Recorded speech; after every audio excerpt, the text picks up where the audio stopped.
One shot. In the world of Special Forces snipers, that's all that separates life from death. But for Captain Robert Blackwood, it was the distance between his daughter and the horrifying truth the government had buried for 15 years. The Korangal Valley, Afghanistan, 2008. Gunfire tore through the air as Captain Robert Blackwood pressed the radio transmitter to his blood-streaked face. Eagle 6 were surrounded, requesting immediate support. A mortar shell landed 20 meters away, shaking the rocky outcrop where he had established his final position.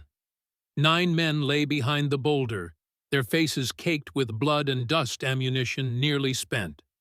Blackwood raised his Barrett M82, peering through the scope at the advancing shadows.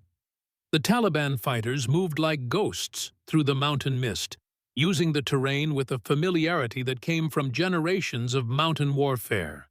"I've got 16 rounds left, and there must be 200 of them," Blackwood said, his voice unnaturally calm, despite the death closing in from all sides. "Think we have a chance, Miller?" Staff Sergeant James Miller managed a grim smile, blood seeping from his shoulder wound. "No, sir, but I've seen you shoot." Through his scope, Blackwood spotted movement. 3 fighters setting up a heavy machine gun position that would tear through their remaining cover. Without hesitation, he exhaled slowly and squeezed the trigger. The first fighter dropped. Second shot, another fell.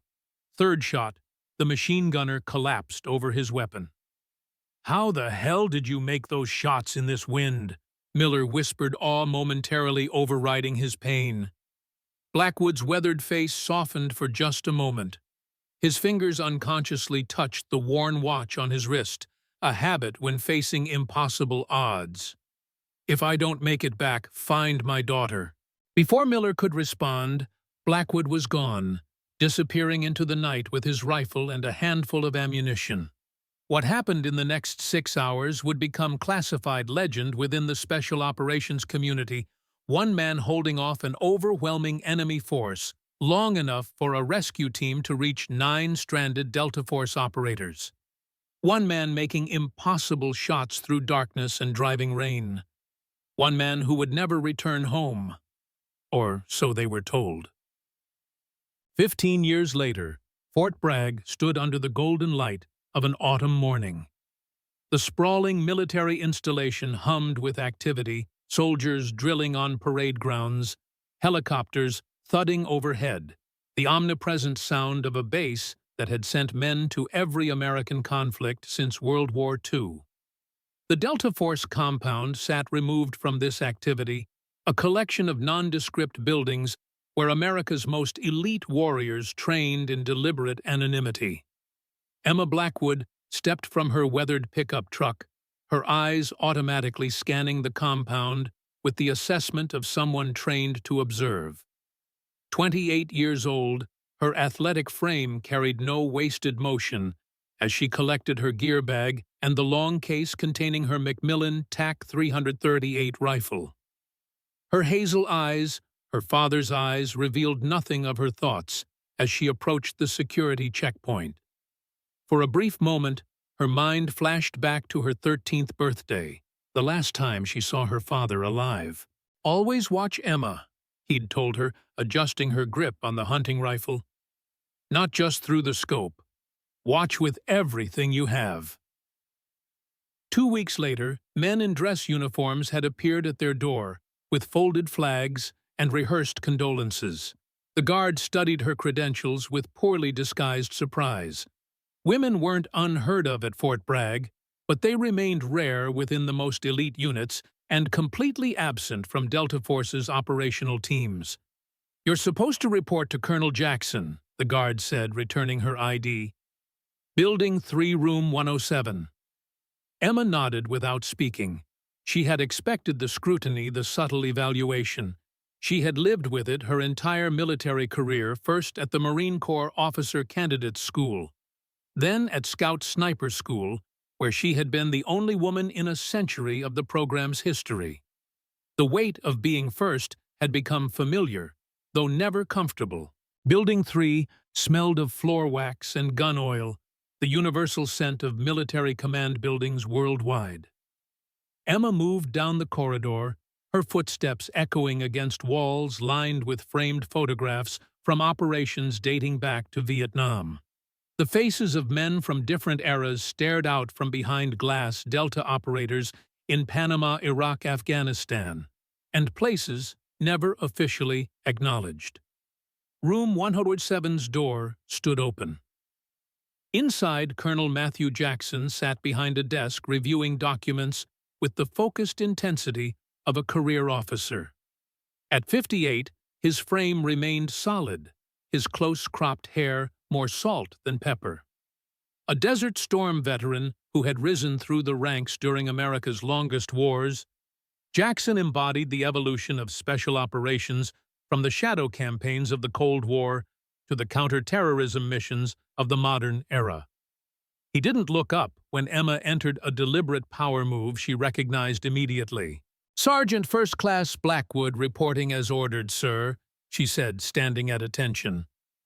Jackson finally raised his eyes, studying her with undisguised skepticism. His face betrayed nothing, but his body language spoke volumes. Shoulders slightly tensed, jaw tightened, the unconscious reactions of a man encountering something that challenged his established worldview. "At ease, Sergeant," he said, gesturing to the chair opposite his desk. "I've reviewed your file. Marine Scout Sniper School, top of your class. 3 deployments to Afghanistan. Distinguished Marksman medals." He paused, letting the silence build. "And now you've been assigned to Delta Force as a... what exactly?" "The paperwork says long-range precision analysis specialist, but we both know that's Pentagon speak for something they've invented to appease politicians." Emma remained expressionless, though a muscle in her jaw tightened almost imperceptibly. She had expected this reception, had prepared for it, but preparation didn't make it easier. "I'm a sniper, sir," she said simply. "My orders are to integrate with Delta's operational planning team and provide expertise on long-range precision fire." Jackson leaned back in his chair, his eyes never leaving her face. "Delta Force doesn't need advisors on marksmanship, Sergeant. We have the finest shooters in the world. What we don't need is a social experiment forced on us by politicians who've never seen combat." The words hung in the air, a challenge and a dismissal wrapped in military courtesy. Emma had heard variations of this speech throughout her career, from drill instructors, from fellow Marines, from men who couldn't reconcile her gender with her chosen profession. "With respect, sir, I'm not a social experiment. I'm a Marine with skills your unit requested." This wasn't strictly true. Her assignment had come through channels far above Delta's command structure, but she held Jackson's gaze without wavering. For a long moment, the colonel studied her, looking for weakness or uncertainty. Finding neither, he finally nodded curtly. "You'll be assigned to Alpha Team for evaluation. Your expertise will be noted." The emphasis made clear his skepticism. "Report to the range at 0700 tomorrow. Master Sergeant Miller will be your liaison." He returned his attention to his paperwork, a clear dismissal. Emma rose, her face betraying nothing of her thoughts. "Yes, sir." As she turned to leave, Jackson spoke again, his voice carrying a new edge. "Sergeant Blackwood, this isn't the Marines. This isn't some training exercise where everyone gets a participation trophy. Delta operates at a standard few can meet. Gender doesn't matter here, capability does. If you can't keep up, you'll be gone before the week's end." Emma paused in the doorway, looking back over her shoulder. "Understood, sir." She found her assigned quarters, a Spartan room in the visiting personnel barracks, and unpacked methodically. Her possessions were few: uniforms, civilian clothes, toiletries, and her rifle case. The latter she placed carefully on the bed, unlocking it with practiced movements. The Macmillan TAC 338 nestled in custom-cut foam, its flat, dark earth finish worn in places from years of use. Emma ran her fingers along the barrel, checking for imperfections, with the unconscious habit of someone whose life had depended on this tool. The rifle had been her constant companion through 3 combat tours, an extension of herself in ways non-shooters could never understand.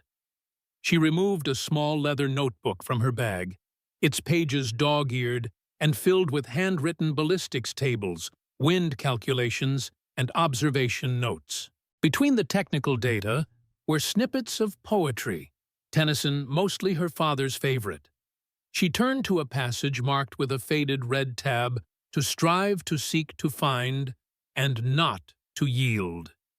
The words had been Robert Blackwood's mantra, a philosophy that had guided him through Special Forces selection, through the elite Scout Sniper program, through countless classified operations across 4 continents. Emma had adopted the same words as her own, a connection to the father who had vanished into the mountains of Afghanistan when she was 13. From her wallet, she removed a worn photograph, her father kneeling beside her 11-year-old self after her first successful deer hunt. His eyes, the same hazel as hers, reflected pride, but something else too: watchfulness. Even in that moment of achievement, Robert Blackwood had been scanning the horizon, alert to threats unseen by others. A knock at the door interrupted her thoughts. She slipped the photo back into her wallet and closed the rifle case before answering. Master Sergeant James Bones Miller stood in the hallway, his lean frame stooped slightly with age, but still radiating the unmistakable presence of a lifetime operator. At 62, his weathered face mapped decades of service from Vietnam to the War on Terror. His eyes, sharp and assessing, took in Emma with a single glance. "Sergeant Blackwood," he said, his voice carrying the slight gravel of a longtime smoker. "Thought I'd check in, see if you're settling in all right."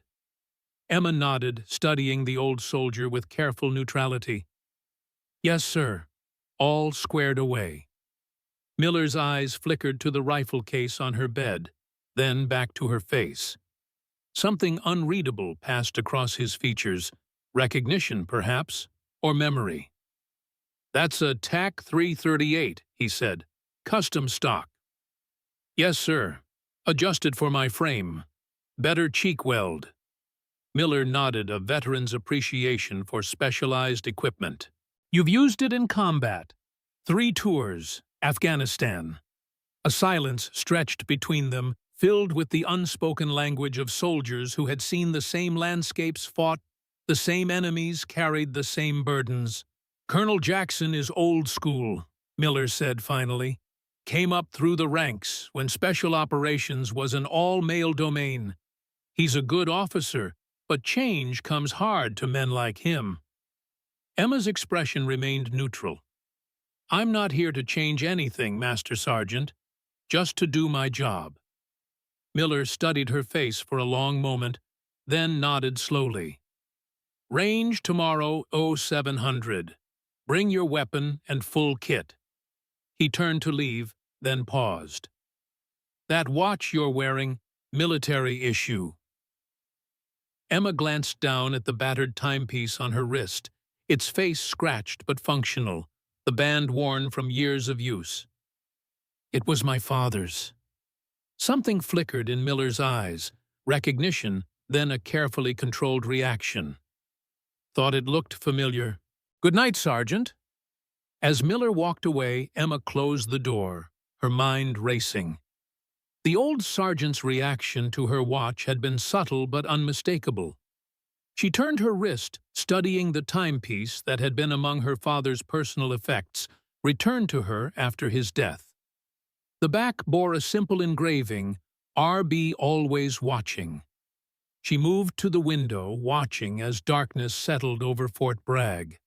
The base continued its eternal rhythm, soldiers moving between buildings, vehicles rumbling along perimeter roads, the distant thud of helicopters. Emma observed this activity with the detached precision of someone who had lived her entire life within the military ecosystem, yet always remained slightly apart from it. She was here finally after years of preparation. The path to this moment had been deliberate, each step calculated with the same precision she applied to long-range shooting.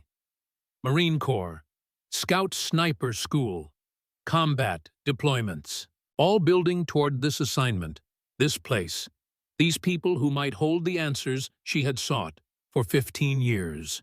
What had really happened to Robert Blackwood in those mountains? Why had certain details of his final mission remained classified beyond normal security protocols? Why had her mother in her final days whispered warnings about watching the Watchers? Emma turned from the window and opened her laptop. After establishing a secure connection through multiple proxy servers, she accessed an encrypted messaging platform used by a small network of intelligence officers and former special operators who shared her suspicions about classified operations hidden beyond congressional oversight. Her message was brief. Initial contact made at Delta. Miller recognized the watch. Will report further after range qualification tomorrow. The response came seconds later. Proceed with caution. Hammond arrives tomorrow. Be exceptional, but not suspicious. Hammond. Lieutenant General Walter Hammond, Deputy Commander of Joint Special Operations Command. A name that had appeared in multiple redacted documents connected to her father's final mission. A potential key to unlocking the truth she sought. Emma closed the laptop and returned to her rifle, beginning the meditative process of breaking it down for cleaning.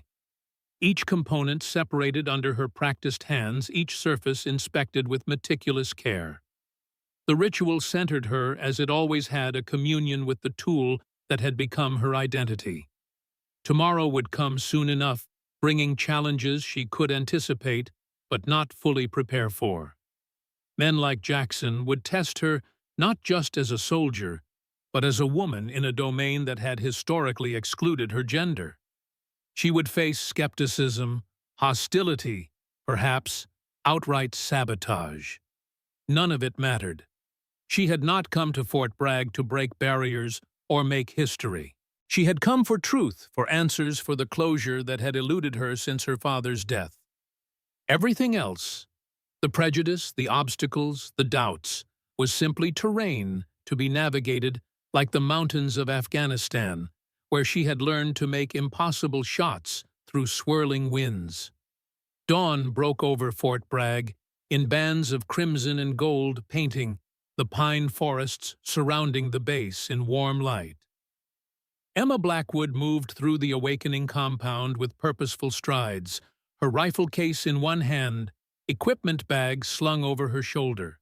She had risen at 0500, completed her physical training, a 5-mile run, followed by strength exercises, and prepared for the day ahead with the disciplined routine of a career Marine.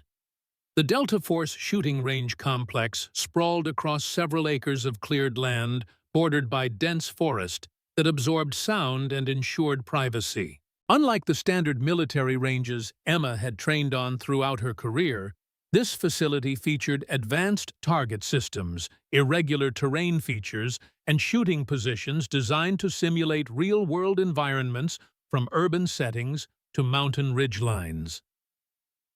Master Sergeant Miller waited at the entrance, his lean frame silhouetted against the morning light.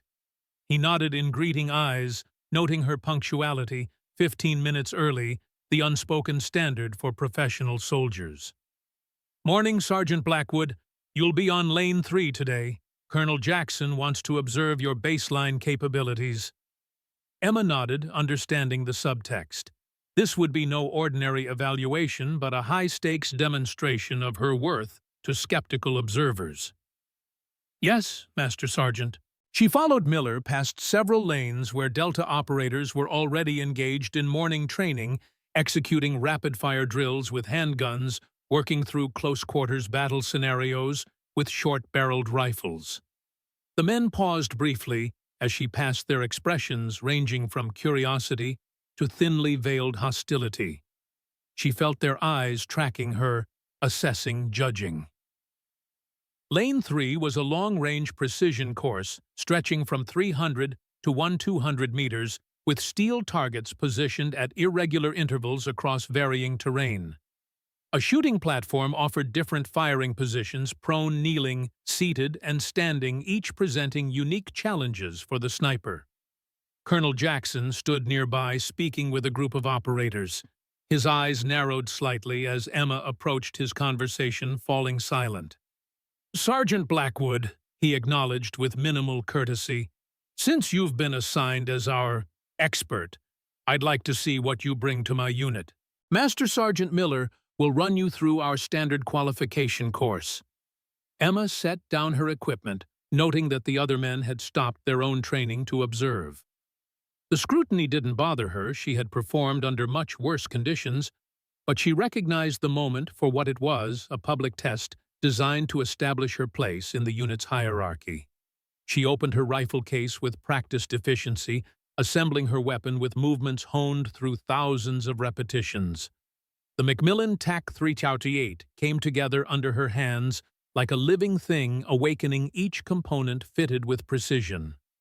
Miller watched her preparations with professional interest, his eyes catching a detail that made him pause. "That's an unusual way to check headspace," he observed quietly. Emma's fingers hesitated almost imperceptibly before continuing their work. The technique pressing the bolt forward with specific finger placement while simultaneously checking tension on the extractor was indeed uncommon, a method she had learned from her father rather than from formal training. "Old habit," she replied simply. Miller's eyes lingered on her hands a moment longer before he nodded.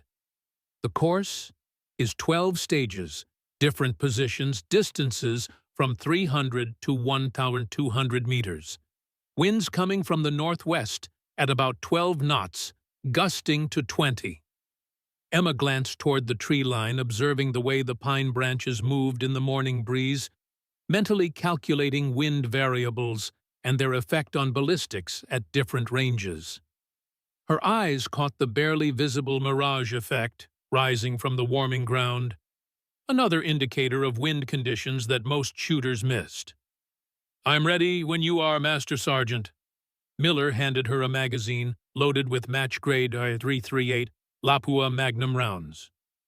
"First stage is prone position, 3 targets at 500 meters. Fire when ready." Emma settled into position, her body forming a stable platform for the rifle. She adjusted her scope, making minute corrections for elevation and windage based on her mental calculations. Her breathing slowed automatically, falling into the measured rhythm she had practiced since childhood. Inhale, slight hold, gentle exhale, pause. Between heartbeats, she pressed the trigger. The rifle spoke with a sharp crack that echoed across the range. Through her scope, Emma watched the first target react, the steel plate swinging backward from a perfect center hit. Without shifting position, she acquired the second target, adjusted fractionally for a subtle wind shift, and fired again. Second hit, dead center. The third followed with the same precision. 3 shots, 3 hits, all within a 3-inch group at 500 meters. She was aware of the silence behind her, could feel the intensity of observation from Jackson and his men. Emma remained focused, transitioning smoothly to the next stage, kneeling position targets at 700 meters. Again, perfection. Each shot placed with surgical precision, despite the less stable shooting position and increasing distance. The morning progressed through increasingly difficult scenarios: seated position with crosswinds, standing shots at medium range, moving targets at varying speeds. Each challenge met with the same methodical excellence, each bullet finding its mark with uncanny consistency. When they reached the extreme long-range portion targets at 1,000 meters and beyond, Miller handed her a different magazine. "Standard issue ammunition for this stage," he said, his voice neutral, but his eyes watchful. Emma understood immediately. The ammunition was deliberately mismatched to her rifle. A test within a test, forcing her to compensate for suboptimal ballistic performance. She accepted the magazine without comment, making mental adjustments to her calculations. At the firing line, she settled again into position, this time taking longer to prepare. The extreme distance magnified any errors in technique or judgment, and the inferior ammunition added another layer of complexity. Emma drew on years of experience, factoring in temperature, humidity, barometric pressure, and the subtle indicators of wind movement across the intervening terrain. Her first shot struck the 1,000-meter target slightly off-center, a good hit by any standard but short of her previous precision. Emma frowned slightly, making a minute adjustment to her scope. Her second shot found the center of the target. "Wind shifted," she explained quietly. "Approximately 3 miles per hour from 11 o'clock. Miller raised his binoculars, studying the distant terrain between firing position and target. There were no visible indicators of the wind change Emma had detected, and compensated for no movement in vegetation, no dust, nothing that would alert an ordinary shooter. "How did you read that?" he asked, genuine curiosity in his voice. "Mirage shift in the lower third of the field," Emma replied, her eye still at the scope. "And the way sound is carrying from the East Range." Miller lowered his binoculars, his weathered face impossible to read. But something had changed in his assessment, a professional recognition that transcended gender or background. The final stage was the most challenging, a target at 1,200 meters positioned so that the bullet would have to pass through a narrow gap between two obstacles with swirling winds created by the surrounding terrain features. Even experienced Delta snipers considered it a low percentage shot. Emma studied the scenario carefully, taking extra time to read the complex wind patterns. She adjusted her position slightly, finding the optimal angle. When she finally fired the shot, threaded the narrow gap, and struck the target dead center. A perfect hit on what many considered an impossible shot. She rose from the prone position, her face composed, despite the remarkable performance she had just delivered. Colonel Jackson approached, his expression unreadable. "Impressive shooting, Sergeant." He acknowledged the admission, clearly costing him some effort. "But hitting targets on a known distance range is a far cry from combat conditions." Emma met his gaze evenly. "Yes, sir." Jackson studied her for a moment, searching for weakness or uncertainty. Finding neither, he turned to Miller. "Set up the rattlesnake scenario for tomorrow. Let's see how our expert performs under more dynamic conditions." As Jackson walked away, Miller remained watching Emma clean her rifle with practiced efficiency. "The rattlesnake is our most difficult evaluation course," he said quietly. 12 moving targets at varying distances, unpredictable wind conditions, limited time. The current record is 8 minutes, 12 seconds, held by our best shooter." Emma nodded, continuing her methodical breakdown of the weapon. "I'll be ready, Master Sergeant." Miller hesitated, then asked the question that had clearly been on his mind all morning. "Where did you learn to shoot like that, Sergeant Blackwood?" Emma's hands stilled for just a moment, her eyes fixed on the disassembled rifle before her. "My father taught me.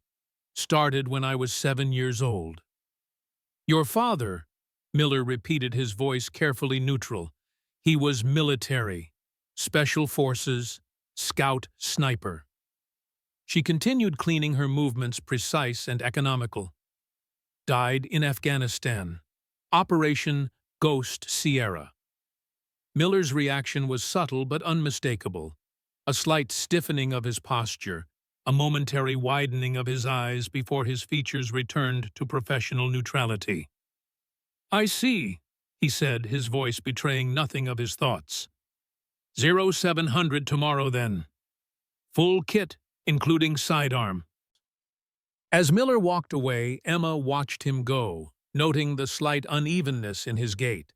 An old injury, perhaps, or simply the accumulated wear of decades of hard service. Something in his reaction to the mention of Operation Ghost Sierra had confirmed what she had already suspected. James Miller knew more about her father than he was willing to discuss. She finished cleaning her rifle, reassembling it with the same care she always showed. Around her, the Delta operators had returned to their own training, though she occasionally caught them glancing in her direction, their assessment of her shifting subtly after witnessing her performance. Emma packed her equipment and left the range aware of the eyes following her departure. She had passed the first test, had demonstrated skills that even the skeptics couldn't dismiss. But this was only the beginning. Tomorrow would bring greater challenges designed specifically to expose any weakness or limitation. As she crossed the compound toward her quarters, Emma noticed a woman watching her from near the administration building, Captain Sarah Chen, according to the nameplate on her uniform. Intelligence officer mid-40s with the sharp assessing gaze of someone accustomed to analyzing both information and people. Chen nodded in acknowledgement, but made no move to approach. Another observer, Emma thought. Another piece on the chessboard. In her quarters, Emma set down her equipment and removed a secure phone from a hidden compartment in her bag. The device, a specialized model used by intelligence agencies, connected through encrypted channels that bypassed normal networks. She sent a simple text message: "Initial contact made, preliminary assessment underway." The response came seconds later: "Proceed, maintain cover, all resources available if needed." Emma deleted both messages and returned the phone to its hiding place. Then she removed her father's watch, studying the scratched face and worn band. The timepiece had been with Robert Blackwood throughout his career, accompanying him on classified missions across the globe. It had been returned to Emma after his death, along with his personal effects, and a letter to be opened on her 18th birthday. The letter had contained only one sentence: "The truth is in the watching." For years she had puzzled over those words, searching for hidden meanings or clues. Only later, after joining the Marines and entering the shadowy world of special operations, had she begun to understand the layers of secrecy surrounding her father's final mission and death. Operation Ghost Sierra remained heavily classified, with key details redacted even from the official after-action reports. The 9 Delta operators rescued during the mission had never spoken publicly about what happened in those Afghan mountains. Robert Blackwood's heroism had been acknowledged with a posthumous Silver Star, but the citation was vague, omitting specific details of his actions. Emma replaced the watch on her wrist, her resolve hardening. She had spent years positioning herself for this assignment, building the skills and reputation needed to earn a place within the elite unit her father had died saving. Now she was here among men who had known him, who had witnessed his final hours, who might hold the answers she had sought for 15 years. She needed space to think, to process the day's events, and plan her next moves. Grabbing a towel and her running shoes, Emma headed for the base fitness trail. Physical activity had always cleared her mind, allowed her to see patterns and connections that might otherwise remain obscured. The autumn afternoon cast long shadows across Fort Bragg. As Emma ran the wooded trail, her pace measured but demanding. Her mind worked through the day's developments with the same methodical precision she brought to marksmanship. Miller had recognized her father's watch and shooting technique. His reaction to Operation Ghost Sierra suggested direct knowledge of that mission. Perhaps he had been there, one of the 9 operators her father had saved. If so, he might hold critical information about what had really happened in those Afghan mountains. Colonel Jackson's resistance went beyond typical skepticism toward female operators. His hostility suggested something personal, a man protecting territory that contained secrets he preferred to keep buried. Tomorrow's rattlesnake scenario would test more than her shooting skills. It would be designed to expose any weakness or limitation that might justify removing her from Delta Force before she could dig too deeply. And then there was Captain Chen, intelligence officer watching from the shadows. Her role remained unclear, her allegiance unknown. Another variable in an increasingly complex equation. The trail curved through pine forest before emerging onto a ridge overlooking the vast expanse of Fort Bragg. Emma slowed to catch her breath, absorbing the panoramic view of America's largest military installation. Somewhere within this sprawling complex lay answers to the questions that had driven her for 15 years. Somewhere someone knew what had really happened to Robert Blackwood.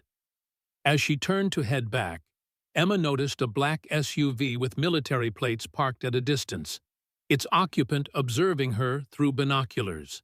She pretended not to notice, maintaining her pace while mentally noting details. Government vehicle senior officer inside based on the flag insignia visible on the front fender. Someone with authority, taking personal interest in her presence at Fort Bragg.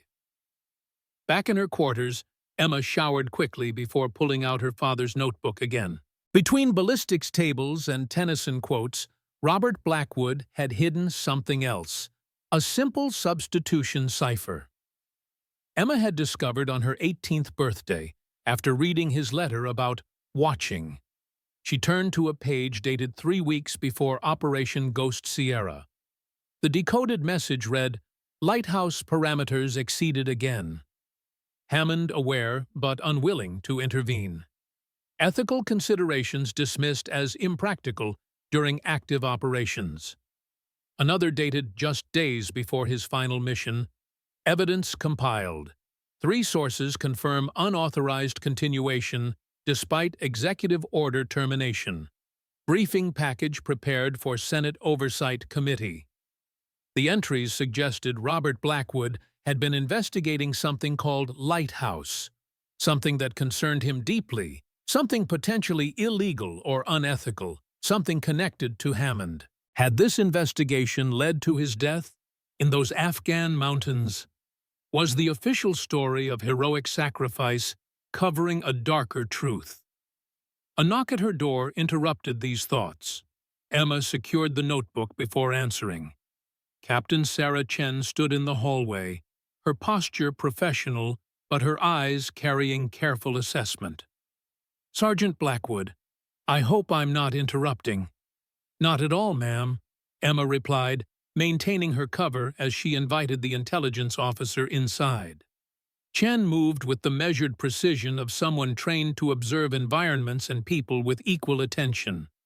Her eyes scanned Emma's quarters briefly before settling on the rifle case.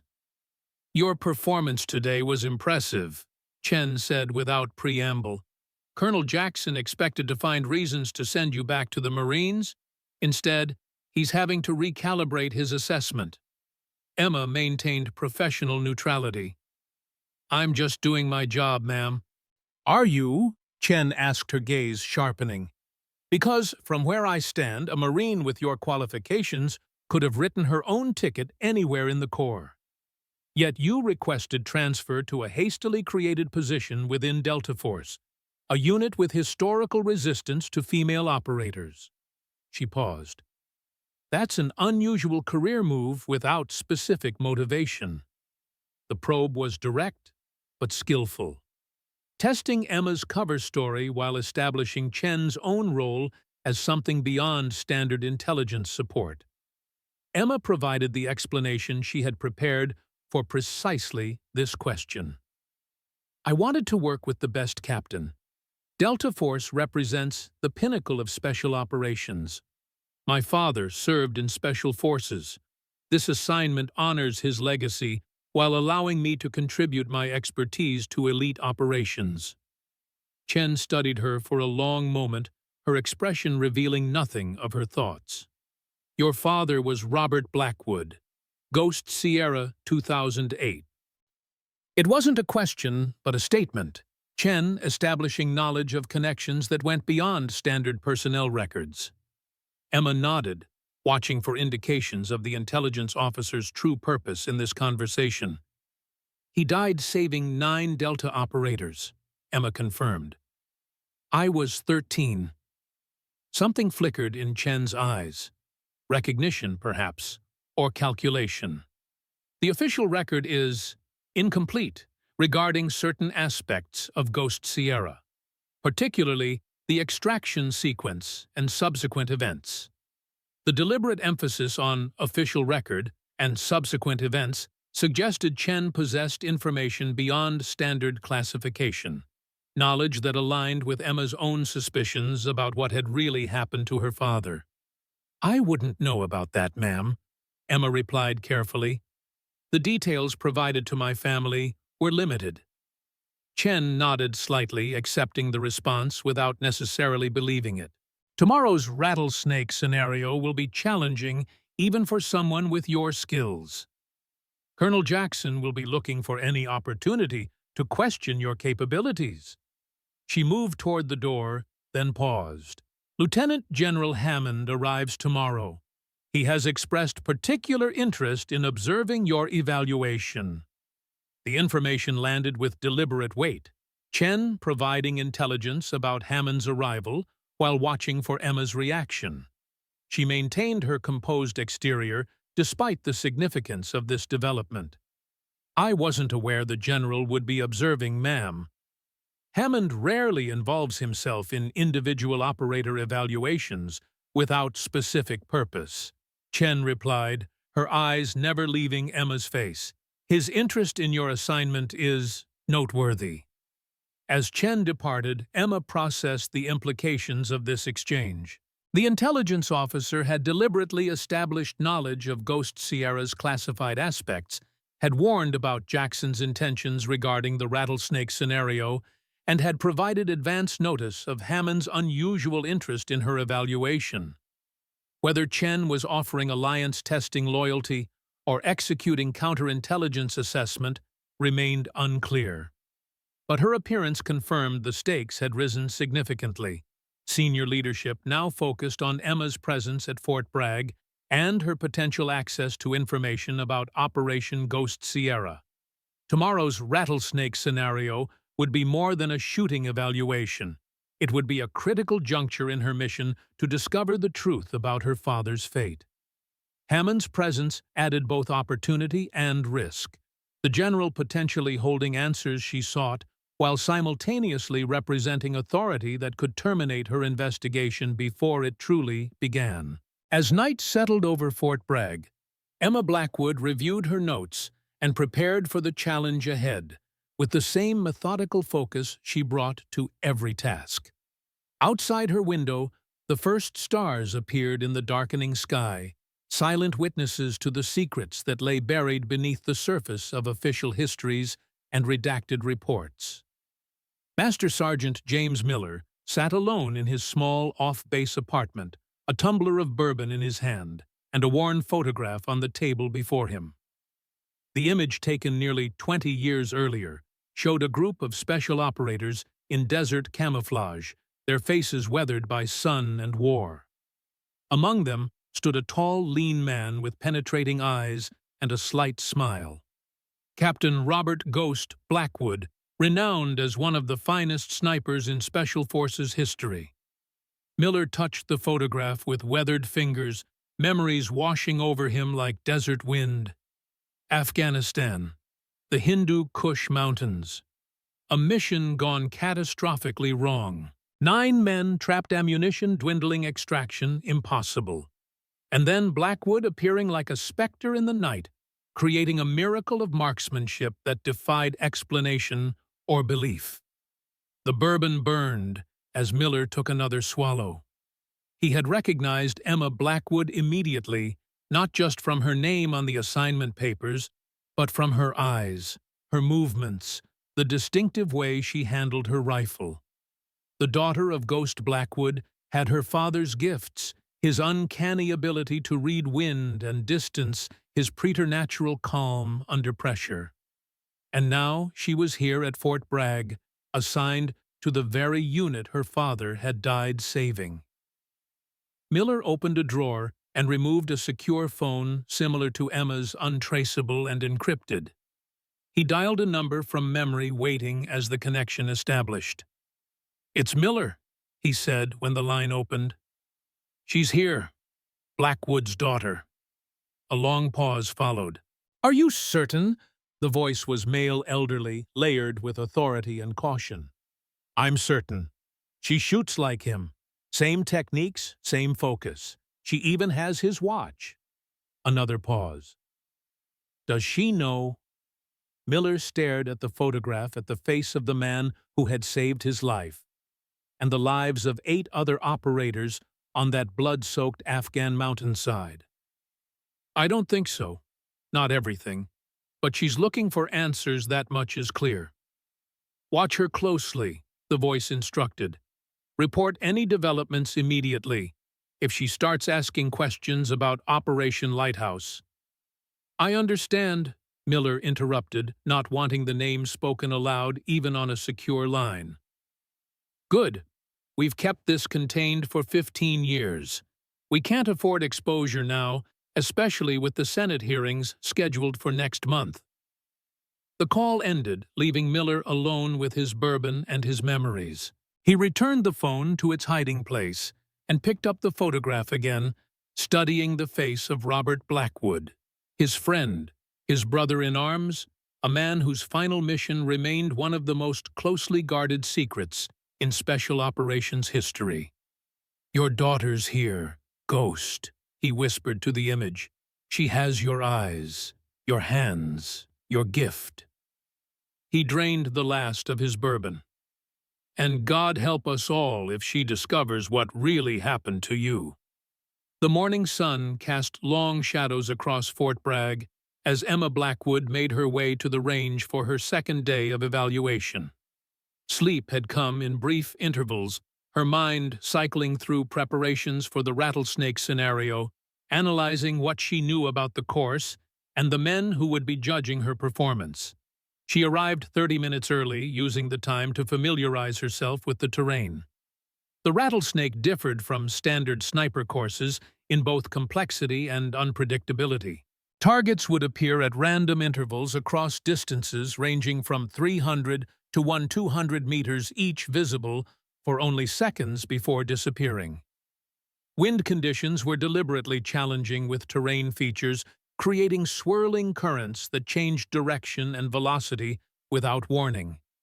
Emma studied the landscape with a sniper's eye, noting how grass bent in different directions across the field, how dust occasionally lifted in small spirals, how the mirage effect differed in various sectors. Each observation added to her mental map, building a comprehensive understanding of the conditions she would face. Preparing already, I see. The voice belonged to Captain Sarah Chen, the intelligence officer Emma had noticed the previous day. Chen approached with the measured stride of someone who chose her steps carefully, both literally and figuratively. Most candidates just show up and hope for the best. Emma continued her survey of the terrain. I'm not most candidates. Chen smiled slightly. Clearly. She extended her hand. Sarah Chen, Intelligence Support.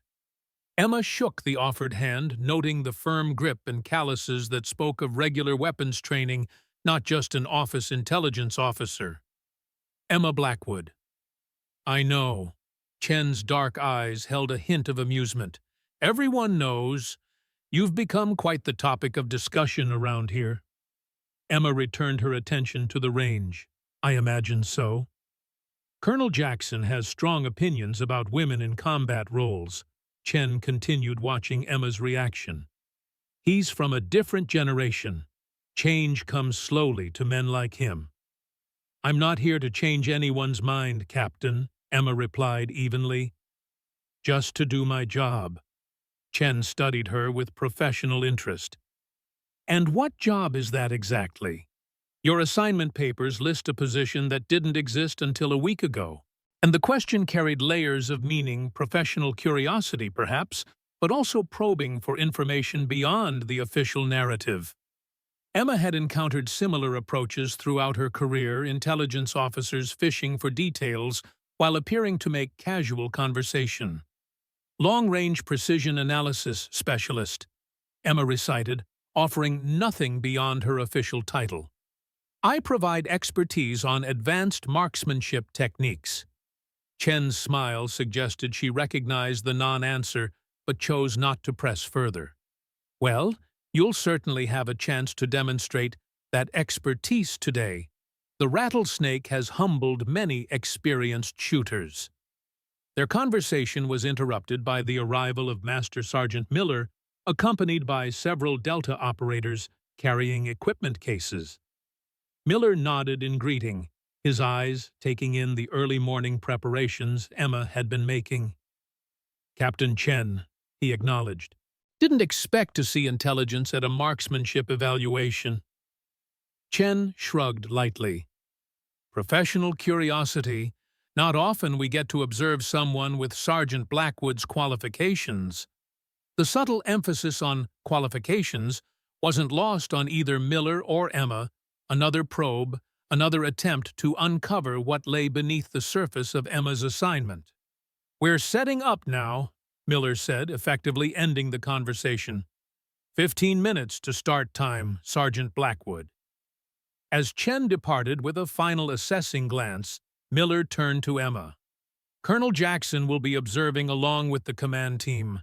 Don't let the audience distract you." Emma nodded, continuing her methodical preparation. She assembled her rifle, checked her ammunition, and reviewed the notes in her small leather book ballistics tables customized for her weapon wind formulas and environmental adjustment factors. Miller watched her work, his expression unreadable. "That notebook," he said finally. "Old school approach. Most shooters use ballistics apps these days." Emma glanced up briefly. "Technology fails. Paper doesn't need batteries." A ghost of a smile crossed Miller's weathered face. "Your father teach you that, too?" The question hung in the air between them, another test, another probe. Emma closed the notebook, tucking it into her pocket. "Yes," she said simply. "He did." The range came alive with activity as Delta Force personnel established the rattlesnake course. Automated target systems were positioned at various distances, their movements programmed for unpredictability. Wind flags were placed at intervals, though Emma knew from her earlier observations that they would provide only partial information about the complex air currents across the range. Colonel Jackson arrived with a group of senior operators, their attention immediately focusing on Emma. She felt their collective assessment, professional, critical, laden with preconceptions about her capabilities based on gender rather than experience. "Sergeant Blackwood," Jackson called, approaching with deliberate authority. "Are you familiar with the parameters of this exercise?" "Yes, sir," Emma replied. 12 targets, varying distances, limited exposure time, complex wind conditions. Jackson nodded curtly. "The current record is 8 minutes 12 seconds, held by Sergeant First Class Reynolds." He gestured toward a barrel-chested operator standing among the observers. "Most candidates don't complete the course at all. Those who do typically take 15 minutes or more." The message was clear, expectations were low, failure anticipated. Emma met Jackson's gaze without reaction. "Understood, sir." "You'll begin on my mark," Jackson continued. "Each target must be engaged when visible. Miss a target, the exercise ends." Emma moved to the designated firing position, a slightly elevated platform that offered visibility across the range, but also exposed the shooter to crosswinds. She settled behind her rifle, establishing her position with practiced precision. A silent crowd had gathered, Delta operators, support personnel, even administrative staff, drawn by word of the unusual evaluation. Emma ignored them, focusing entirely on the task ahead. She controlled her breathing, slowing her heart rate through techniques practiced over thousands of hours of training. Jackson raised a hand, then dropped it sharply. "Begin." The first target appeared at approximately 500 meters, moving laterally at moderate speed. Emma acquired it through her scope, calculated the wind correction, a subtle left-to-right drift at about 8 mph, and pressed the trigger. The crack of the rifle echoed across the range, followed almost instantly by the metallic ping of a solid hit. Without hesitation, Emma worked the bolt, chambering another round as her eyes continued scanning for the next target. It appeared at 700 meters, moving more erratically. Again, she acquired, calculated, and fired in one fluid sequence. Another hit.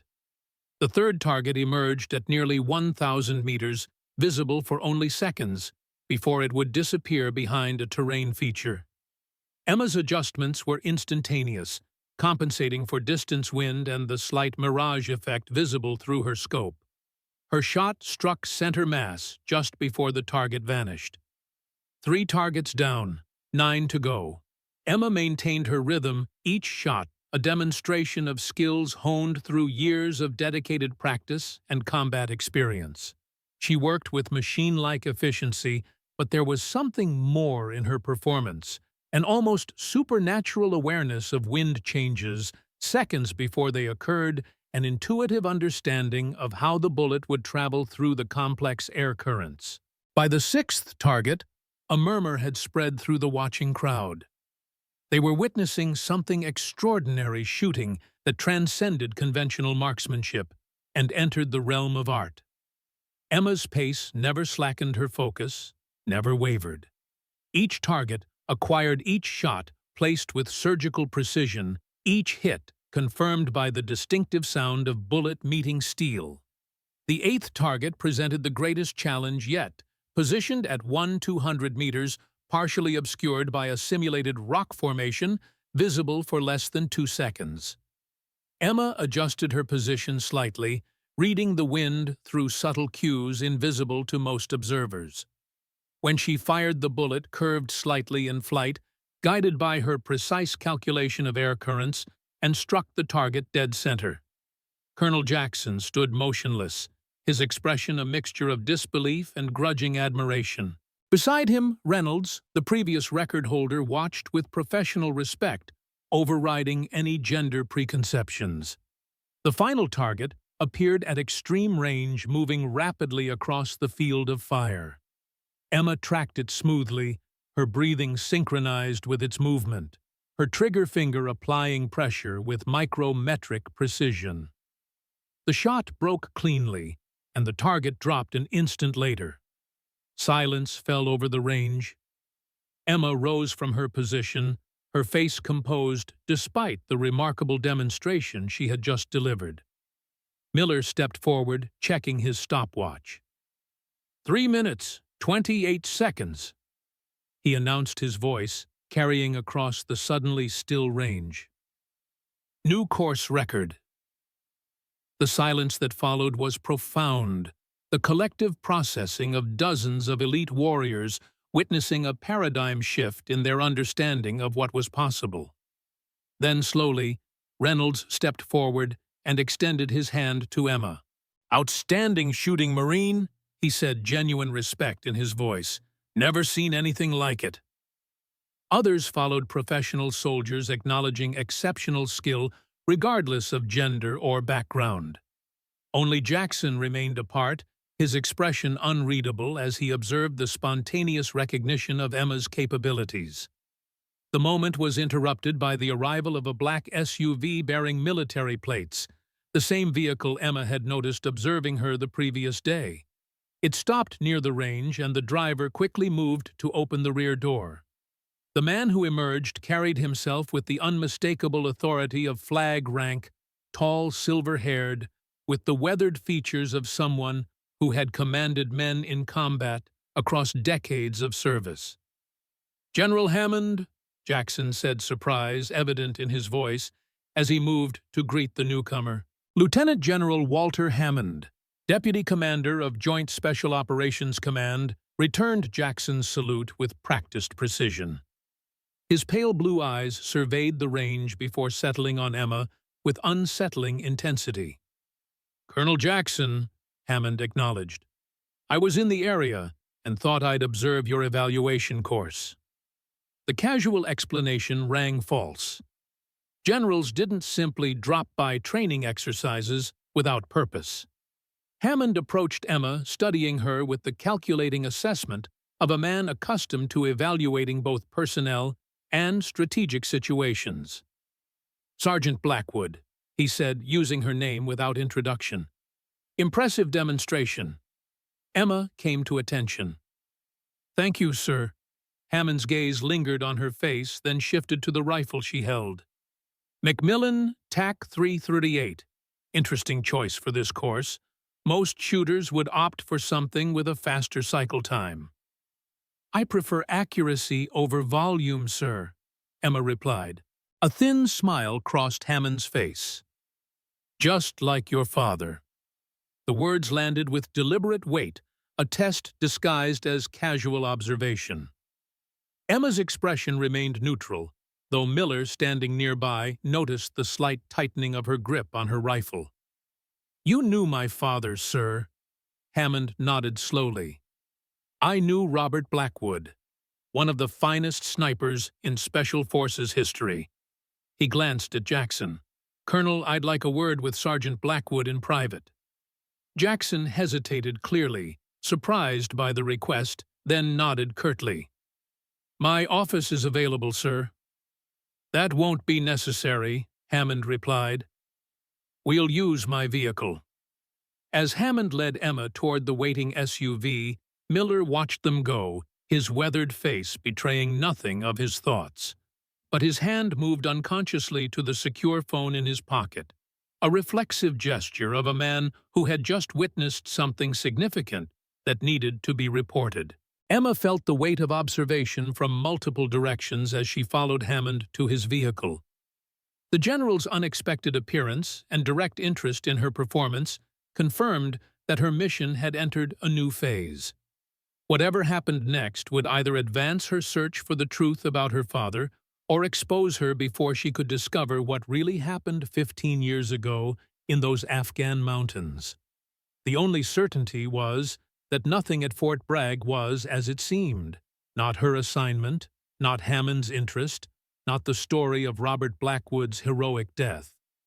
Something called Lighthouse connected these pieces, and Emma was now one step closer to understanding what her father had discovered before Operation Ghost Sierra. The truth that had potentially cost him his life, and that powerful men had worked for 15 years to keep buried. Her father's watch seemed to pulse against her wrist, the engraving burning into her skin, "Always watching." And inside Hammond's climate-controlled SUV, Emma sat across from the silver-haired general, acutely aware of the isolation created by the vehicle's tinted windows.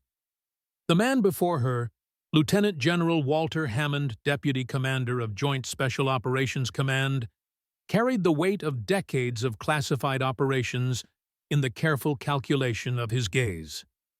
"Your performance today was exceptional," Hammond began, "but not surprising given your lineage." Emma remained silent, waiting. She'd expected scrutiny after breaking the rattlesnake course record, but not direct intervention from JSOC's deputy commander. "How much do you know about Operation Ghost Sierra?" Hammond asked, watching her reaction. "Only what was in the official report, sir," Emma replied carefully. "My father was attached to a Delta Force team in the Korengal Valley. Their position was compromised. He provided covering fire that allowed 9 operators to reach the extraction point. He was killed in action." Hammond's pale blue eyes never left her face. "That's the official version, yes." The implication hung in the air between them. There was another version unacknowledged and classified. "Is there another version, sir?" "Why are you here, Sergeant Blackwood?" Hammond countered. "Your record shows a promising career in the Marines. Scout Sniper School, honors graduate. Multiple combat deployments. Yet, you requested this lateral transfer to a position that didn't exist until recently." The question targeted the heart of her cover story. Emma had rehearsed this response many times. "I wanted to work with the best, sir. Delta Force represents the pinnacle of special operations. A commendable career move," Hammond replied, his tone suggesting he didn't believe a word of it. But unusual timing, wouldn't you say? 15 years after your father's death, you suddenly develop an interest in the unit he died saving. Emma met his gaze directly. My interest isn't sudden, sir. It's been a long-term goal. A thin smile crossed Hammond's face. You have your father's eyes, Sergeant, and his gift for marksmanship. He leaned forward slightly. What I'm curious about is whether you also inherited his unique perspective on certain matters. The conversation had entered dangerous territory. Emma maintained her composed exterior while her mind raced to analyze the general's words. I'm not sure I understand, sir. Your father had concerns about certain operations toward the end of his career, concerns he shared with some of his colleagues. Hammond paused. Did he ever discuss those concerns with you? No, sir. My father rarely discussed his work at home. Hammond nodded, seemingly satisfied. He reached into his jacket and removed a business card containing only his name and a direct line phone number. No official insignia, no office details. If you have any questions during your assignment here, feel free to contact me directly. As the SUV slowed near the range, Hammond placed a hand lightly on Emma's forearm. Your call sign during this assignment will be Lighthouse. The operations officer will inform you officially later today. A jolt of recognition shot through Emma's system. Lighthouse, the very program her father had been investigating before his death. She maintained her neutral expression, giving nothing away. Understood, sir. Hammond studied her face a moment longer, then nodded slightly. We'll speak again soon, Sergeant Blackwood. As Emma exited the vehicle, Miller approached his weathered face, revealing nothing. Everything all right, Sergeant? Yes, Master Sergeant. The General just wanted to discuss my performance. Miller's eyes suggested he knew there was more to the conversation. Colonel Jackson wants to see you at 1400. Back in her quarters, Emma secured the door before removing her father's notebook from its hiding place. She re-examined the coded entries mentioning Lighthouse with renewed focus after Hammond's deliberate use of the term. One entry dated 3 weeks before Operation Ghost Sierra read, Lighthouse parameters exceeded again. Hammond aware but unwilling to intervene. Ethical considerations dismissed as impractical during active operations. Another dated just days before his final mission. Evidence compiled. 3 sources confirm unauthorized continuation despite executive order termination. Briefing package prepared for Senate Oversight Committee. Emma retrieved her secure phone and composed a brief encrypted message. Hammond made direct contact. Referenced Lighthouse specifically. Assigned as my call sign. Offered communication outside official channels. The response came within seconds. Significant acceleration of timeline. Hammond either testing your knowledge or recruiting you for unknown purpose. Maintain cover, but explore Lighthouse connection carefully. Emma deleted the messages and returned the phone to its hiding place. The timeline was indeed accelerating her exceptional performance, drawing attention sooner than anticipated. Hammond making direct contact before she had established her position within Delta Force. A new message alert sounded on her military-issued phone. The text came from Captain Chen. Impressive performance. Jackson wants you integrated with Alpha Team effective immediately. Briefing at 1400. Another acceleration. Instead of gradual evaluation, she was being fast-tracked into operational status. But why and by whose authority Jackson had made his reservations clear. Emma decided to use the base gym physical exertion would provide cover for thinking while potentially revealing useful information about facility layouts and personnel movements. Pushing hard today, Sergeant, a voice observed from the treadmill beside hers. Captain Marcus Reynolds, Alpha Team Commander, maintained a pace matching hers while showing none of the exertion evident in most operators at that speed. Impressive performance on the rattlesnake this morning. 3 minutes, 28 seconds. You broke my record by almost 5 minutes. Emma acknowledged Reynolds with a professional nod. Thank you, sir. Favorable conditions. Hammond doesn't usually appear for qualification shoots. You must have friends in interesting places. The general mentioned knowing my father.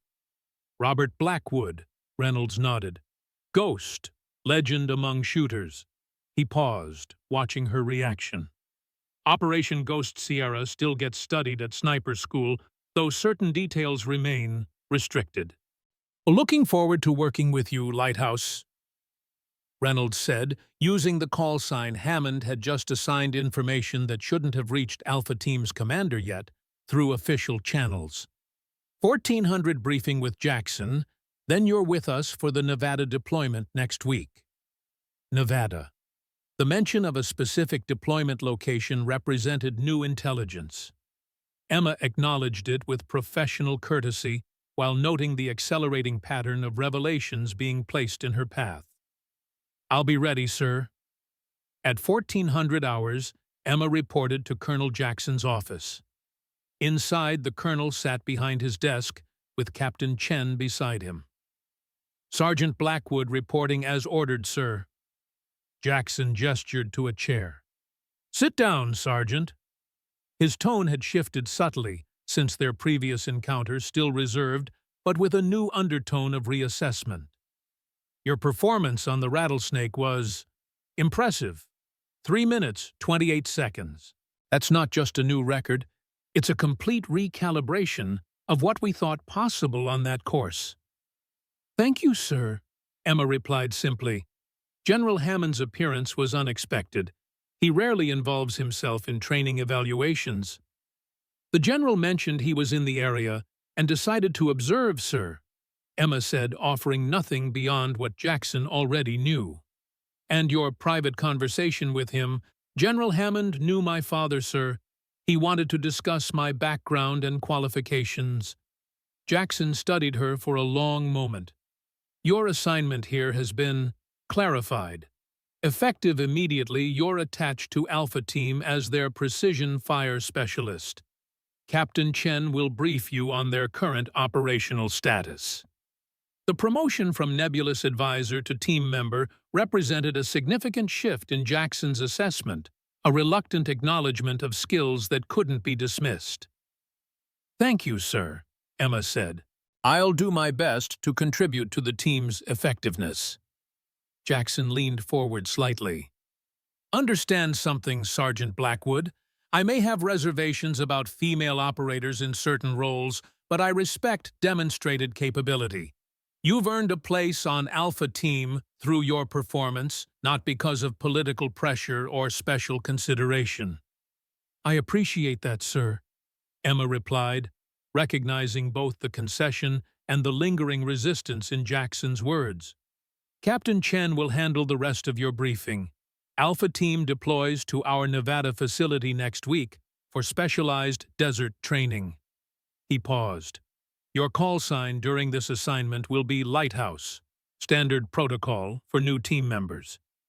The deliberate repetition of the call sign Hammond had assigned earlier confirmed coordination between the general and base command, a pattern that transcended coincidence.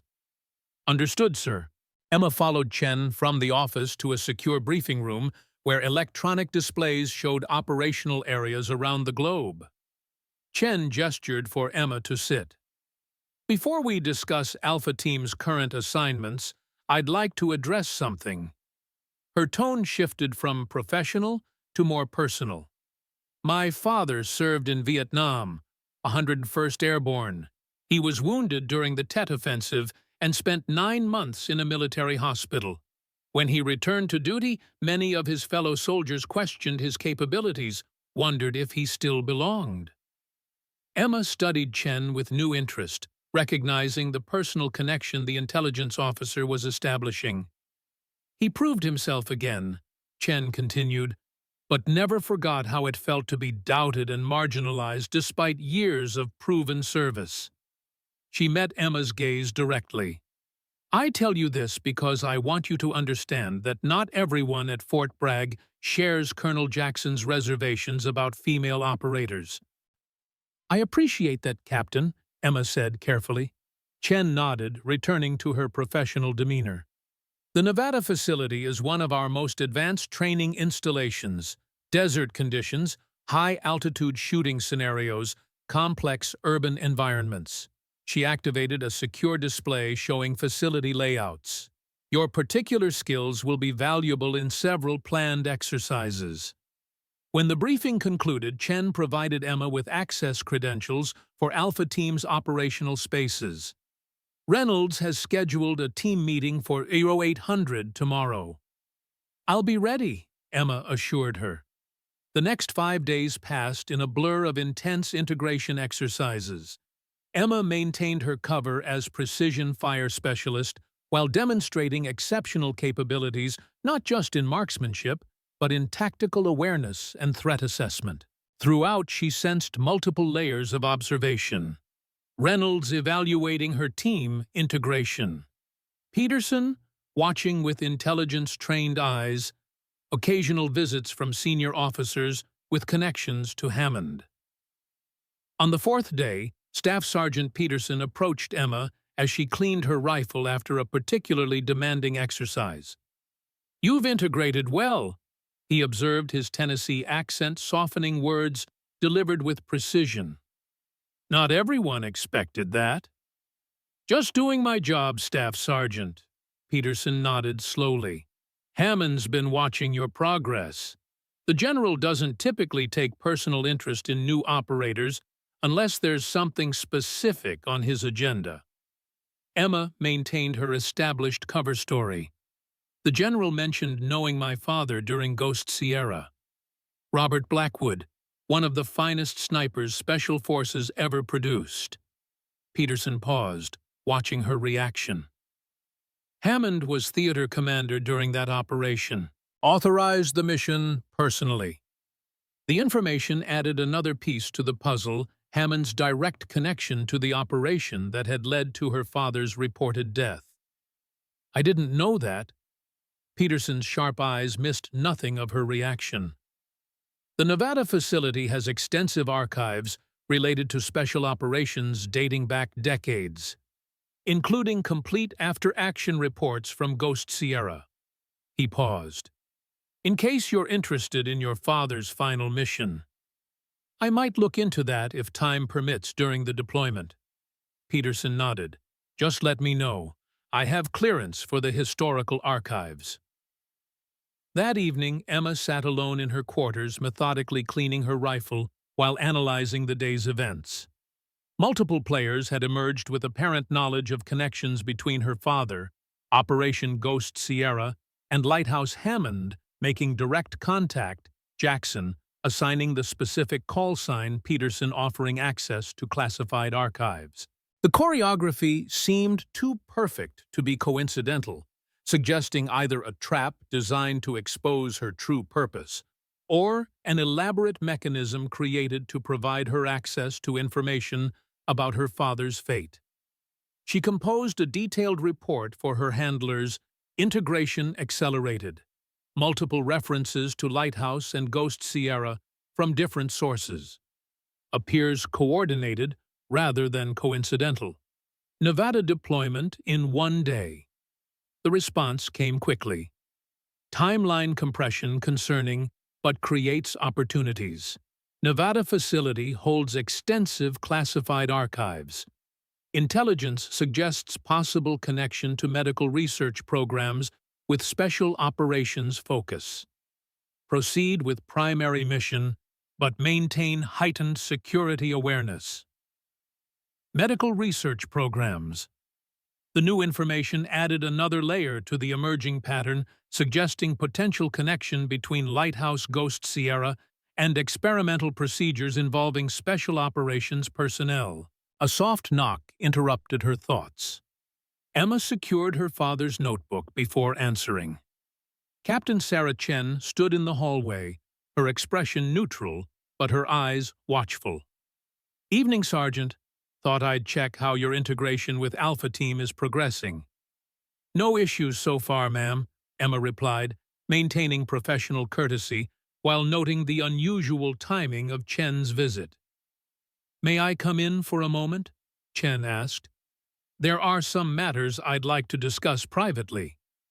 Inside Emma's quarters, Chen moved with calculated precision, her eyes taking in details of the room before settling on the rifle case with professional interest. Your performance has impressed people who aren't easily impressed, Chen observed, her voice low, despite the privacy.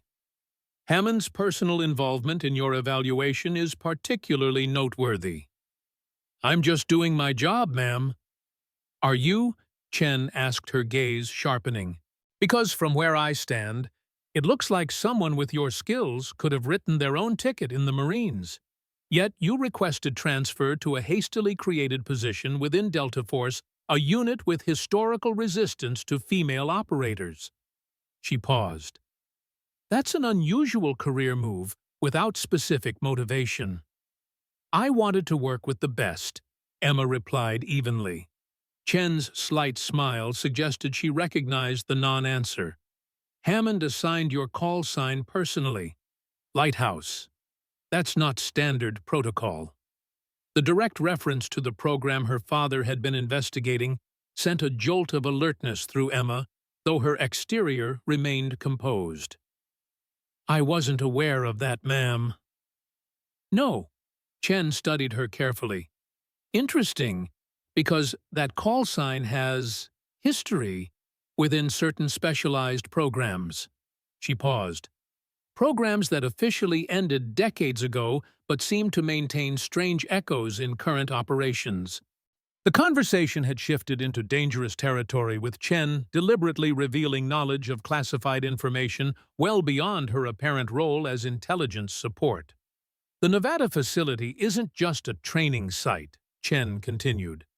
It houses research components related to advanced human performance, medical facilities with capabilities beyond standard military treatment, personnel with backgrounds in neurophysiology and genetic enhancement. Why are you telling me this?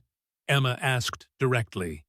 Chen's expression shifted, revealing something personal beneath her professional exterior. Because 15 years ago, my father was part of the medical team that treated the survivors of Operation Ghost Sierra, including Colonel Jackson's younger brother, Major David Jackson, who now oversees the Nevada facility. She paused. What he observed during those treatments troubled him deeply, enough that he documented his concerns in reports that were subsequently classified beyond his access level. Another connection, another piece shifting into position. Emma's pulse quickened despite her outward calm. What kind of concerns? Physiological anomalies that couldn't be explained by conventional trauma.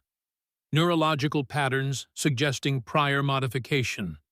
Recovery rates that defied established medical understanding.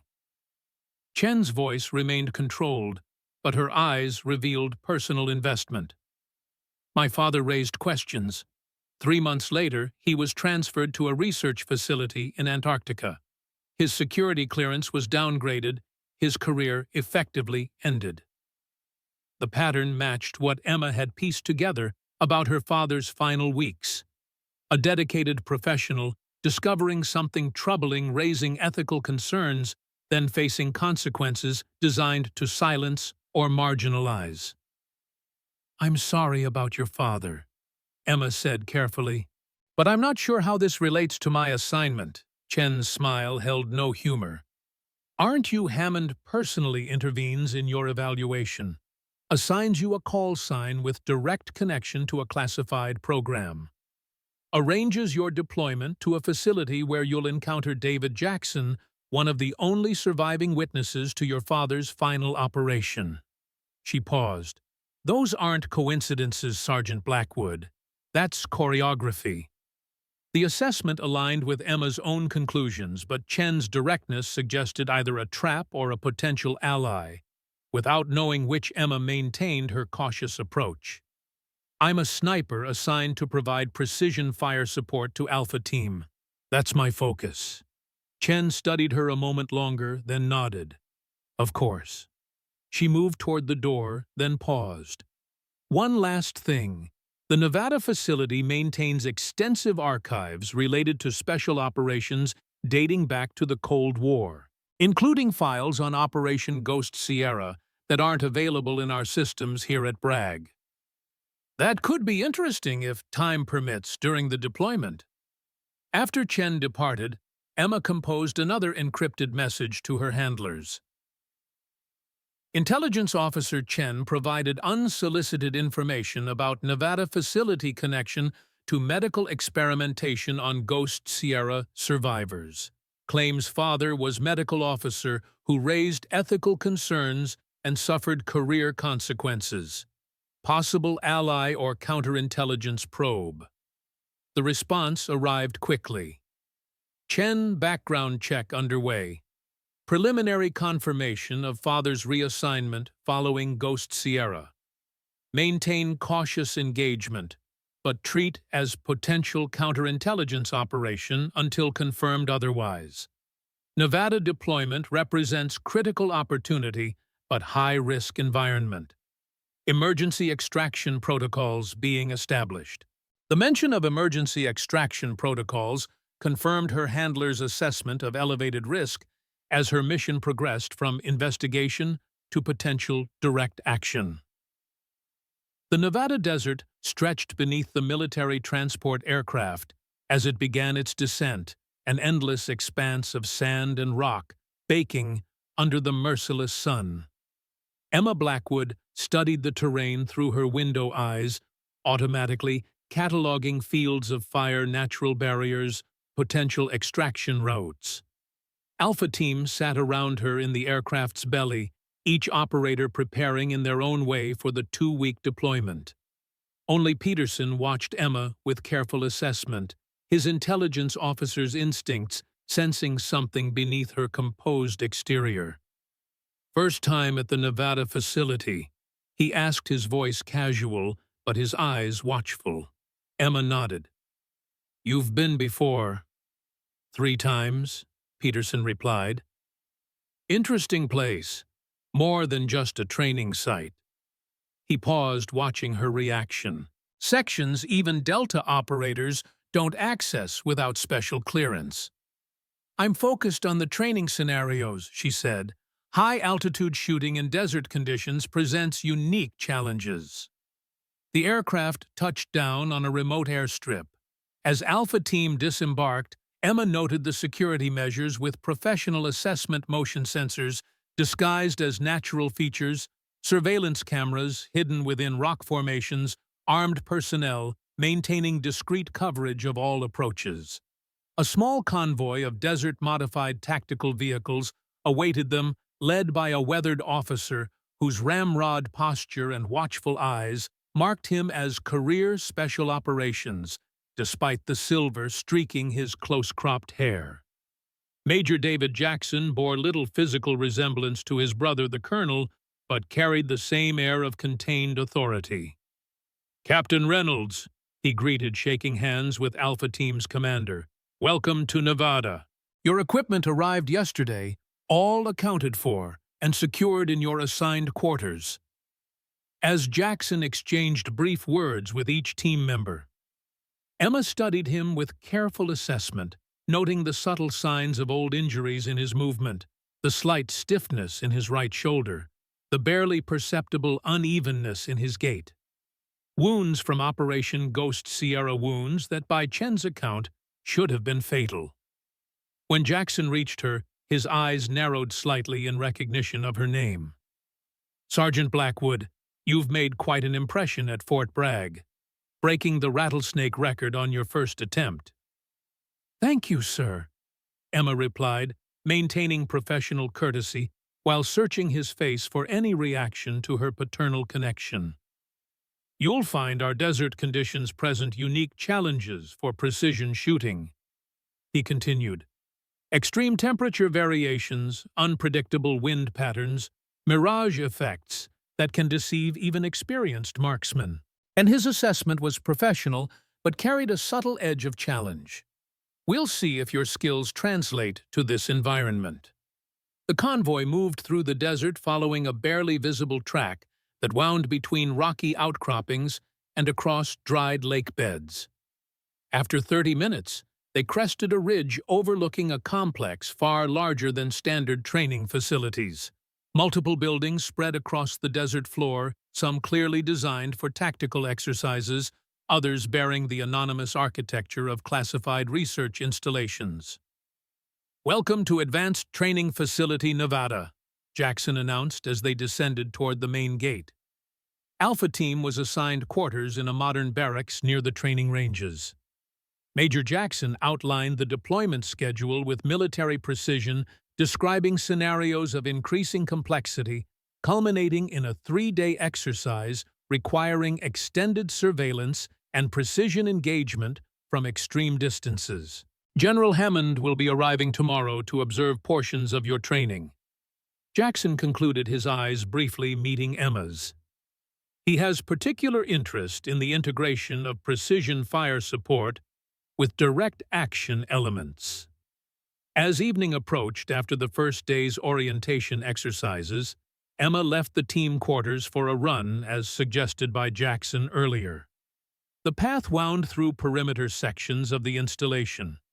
As she rounded an elevated section of trail, Emma observed a restricted area previously hidden from general visibility, a separate compound with enhanced security measures, medical transport vehicles, and distinctive architecture suggesting research rather than training function. She maintained steady pace while conducting professional assessment, noting access points, guard rotations, surveillance systems, covering all approaches to the secured area. The facility matched Chen's description of research components focusing on human performance optimization. As she completed her run and returned toward team quarters, Emma noted a black SUV parked near the administration building, the same distinctive vehicle Hammond had used at Fort Bragg. Its presence confirmed the general's involvement, extended beyond initial contact to continuing oversight of her deployment and activities at the Nevada facility. Dawn painted the desert horizon in bands of crimson and gold as Emma moved through her morning preparations. Alpha Team assembled outside their quarters at 0545 for the day's exercises. Reynolds outlined the training scenario with professional precision extended surveillance operation followed by precision engagement from extreme distance. "Lighthouse, you'll establish position here," he indicated a rocky ridge overlooking the primary training area. "Extended observation, minimum 12 hours, followed by precision engagement of targets at distances ranging from 800 to 1,700 meters." The assignment aligned perfectly with Emma's dual objectives, demonstrating professional capability within exercise parameters while conducting surveillance of facility sections visible from the elevated position. As the day progressed toward afternoon, Emma noticed increased activity around the administration building, senior personnel arriving for what appeared to be a scheduled briefing. Through her scope, she identified Major Jackson greeting visitors with military courtesy, among them the distinctive figure of General Hammond. At precisely 1400 hours, Reynolds initiated the precision engagement phase of the exercise targets, appearing at progressive distances across the training area. Emma engaged with methodical precision, compensating for extreme heat variable winds and mirage effects that distorted target visibility at extended ranges. When the final target appeared at 1,700 meters, positioned partially behind heat-distorted air that made precise aiming nearly impossible through conventional methods, Emma made subtle adjustments to her position, calculating the complex interplay of wind currents, temperature variations, and bullet drop over extreme distance. The shot broke cleanly, the .338 Lapua round traveling nearly 2 seconds before striking the target center, despite conditions that would have defeated most professional snipers. Through her scope, Emma noticed Hammond observing from a position near the administration building, his attention focused on her performance. "Final target confirmed," Reynolds acknowledged. "Outstanding shooting under extreme conditions, Lighthouse. Return to base for debrief." As Emma secured her equipment, she noticed a vehicle approaching her position, not the standard transport for Alpha Team, but a specialized command vehicle. It stopped nearby, and Major Jackson emerged alone, moving toward her position with a measured stride that revealed subtle unevenness from old injuries. "Exceptional performance, Sergeant Blackwood," he acknowledged, "particularly the final engagement at 1700 meters through severe mirage conditions. Few operators could have made that shot under optimal circumstances, let alone current environmental challenges." "Thank you, sir," Emma replied, watching for indications of Jackson's true purpose in this isolated meeting. Jackson surveyed the desert landscape. "Your shooting capabilities are remarkably similar to another sniper I once knew," he said, finally his words carrying deliberate weight. "Same technique for reading wind through mirage patterns, same adjustment process for extreme distance engagement, same preternatural calm under pressure." The reference to her father remained implicit, but unmistakable. Jackson establishing connection between Emma's performance and Robert Blackwood's capabilities. "I've trained extensively with various instructors throughout my career, sir." Jackson nodded slightly, his eyes returning to Emma with penetrating assessment. "General Hammond was impressed by your performance today. He's authorized access to certain historical archives that might interest you professionally." "I appreciate that, sir." "Building 7, Level B, Section 12, Jackson specified. "Your credentials have been authorized for that specific area between 2,000 and 2,200 hours tonight." "Thank you, sir. If time permits after today's debrief and equipment maintenance." Jackson's slight smile suggested recognition of professional deflection. "Time will permit, Sergeant Blackwood. Alpha Team's scheduled activities conclude at 1900 hours." He turned to leave, then paused. "The archives include complete after-action reports from Operation Ghost Sierra, the unredacted versions not available through standard military channels."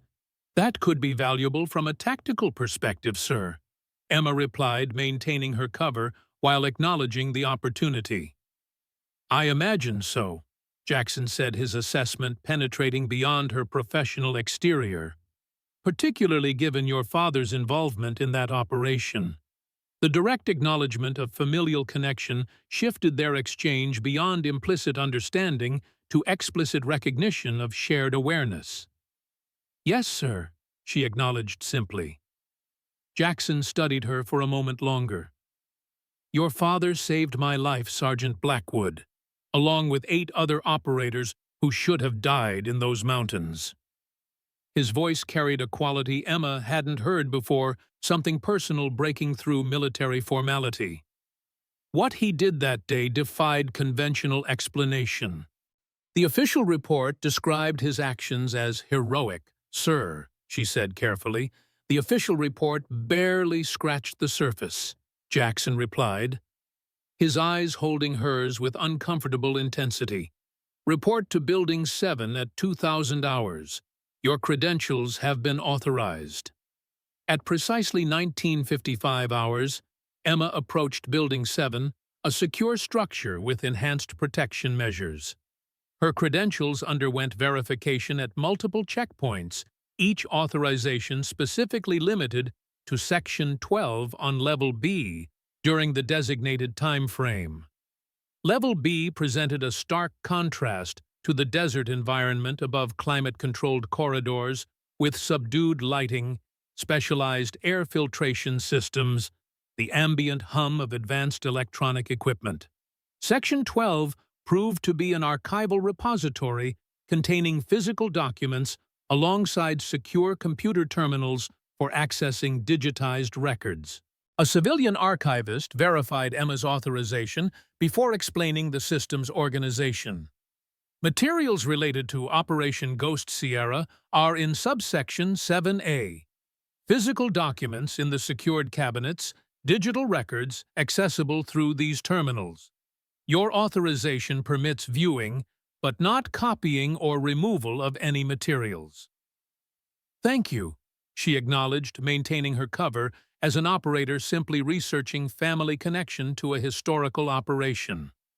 Once alone in the archival section, Emma began methodical exploration of the Ghost Sierra records, beginning with materials that would seem natural for someone researching a relative's involvement, establishing a pattern of reasonable investigation before accessing more sensitive components. The unredacted after-action reports confirmed details Miller had shared during their brief exchanges. The Delta team ambushed in a narrow pass, communications jammed extraction, initially impossible, her father providing extraordinary covering fire that allowed eventual rescue of 9 severely wounded operators. Emma noted with professional interest that the intelligence justifying the operation had come through. Channels connected to elements within the CIA associated with specialized research programs, a connection suggesting deliberate setup to create circumstances where her father would be forced to demonstrate extraordinary capabilities under combat conditions. Moving deeper into the archives, she accessed medical records for the Ghost Sierra survivors, focusing initially on David Jackson as the most severely wounded. The clinical documentation confirmed Chen's assessment injuries that should have been fatal treatment protocols that diverged from standard military medical procedures, recovery timelines that defied conventional understanding. Deeper within Jackson's medical file, Emma found references to Protocol Lighthouse and enhanced recovery parameters alongside technical data on neurological patterns, genetic markers, and physiological modifications described as performance optimization. The documentation confirmed beyond doubt that David Jackson had received unauthorized enhancements during his recovery modifications connected to the program her father had been investigating before Ghost Sierra. Similar patterns appeared in medical records of all 9 survivors, though with variations in specific procedures and enhancement levels based on individual genetic profiles and injury patterns. The consistent thread was transformation of severely wounded operators into enhanced assets, demonstrating capabilities beyond their pre-injury baselines. As she approached the final 30 minutes of her authorized access period, Emma shifted to the most sensitive components, searching for any reference to her father beyond his reported death during the extraction. The official documentation maintained the narrative of heroic sacrifice, but certain anomalies appeared in supplementary reports, references to asset recovery operations conducted 12 hours after primary extraction, specialized medical teams deployed to the region, transport protocols requiring unusual security measures. In a classified appendix dated 3 days after Ghost Sierra, Emma found what she had been seeking: a medical intake report for subject RB-7734, transferred from field medical facilities in Afghanistan to a specialized research installation in Germany. The documentation included initial assessment of gunshot wounds, environmental exposure, and physical exhaustion consistent with her father's last known condition. Most significantly, the report noted subject demonstrated capabilities beyond established operational parameters during extended engagement with superior forces. Genetic markers suggest natural predisposition toward enhanced performance characteristics. Recommended for Protocol Lighthouse. Phase 3 evaluation following stabilization. The confirmation sent a surge of focused energy through Emma's system. Her father had indeed survived. Ghost Sierra had been captured by Lighthouse recovery teams, had been transported to specialized facilities for evaluation connected to enhanced capabilities he had demonstrated during combat. She continued searching for subsequent documentation, finding transfer records showing subject RB-7734 moved between research installations over several years, Germany to Maryland to Colorado to Nevada. The most recent record, dated 2015, indicated transfer to Long-Term Observation Wing Facility, Nevada Section 4, Level C. The location within this very facility, potentially just floors below her current position, confirmed her handler's intelligence and justified extreme measures Emma had taken to position herself for this assignment. Her father might still be alive, held within Nevada facility for extended observation and potential ongoing experimentation. As authorized access period neared conclusion, Emma conducted final searches for any indication of Robert Blackwood's current status or specific location within facility. Records maintained subject number designation rather than name, suggesting deliberate anonymization to prevent casual discovery of supposedly deceased operators' continued existence. A final document, dated 2018, referenced diminished response to standard protocols and cognitive resistance patterns in Subject RB 7734, with recommendations for modified containment parameters and enhanced memory suppression techniques. The clinical language concealed horrific implications her father potentially subjected to mind-altering procedures designed to suppress his identity and resistance to ongoing experimentation. The archivist's return signaled end of Emma's access period.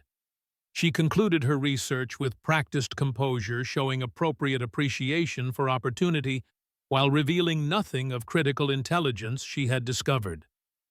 "Find what you were looking for," the archivist asked with professional courtesy. "Some context for my father's final operation," Emma replied, maintaining her cover. "Thank you for your assistance." As she exited Building 7, Emma's mind processed strategic implications of her discoveries.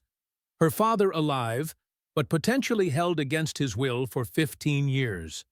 Enhanced medical procedures applied first to Ghost Sierra survivors and potentially others within special operations. Hammond Jackson and others positioned within operational chain, but with unclear objectives regarding Lighthouse's continued activities. In her assigned room, she secured the door before retrieving her father's watch, examining the hidden compartment containing emergency communication protocols established before deployment. The confirmation of Robert Blackwood's survival and presence at facility necessitated immediate contact with her handlers. Emma activated the emergency transponder concealed within the watch mechanism, a sub-audible signal using military frequencies at irregular intervals to avoid detection by standard monitoring systems.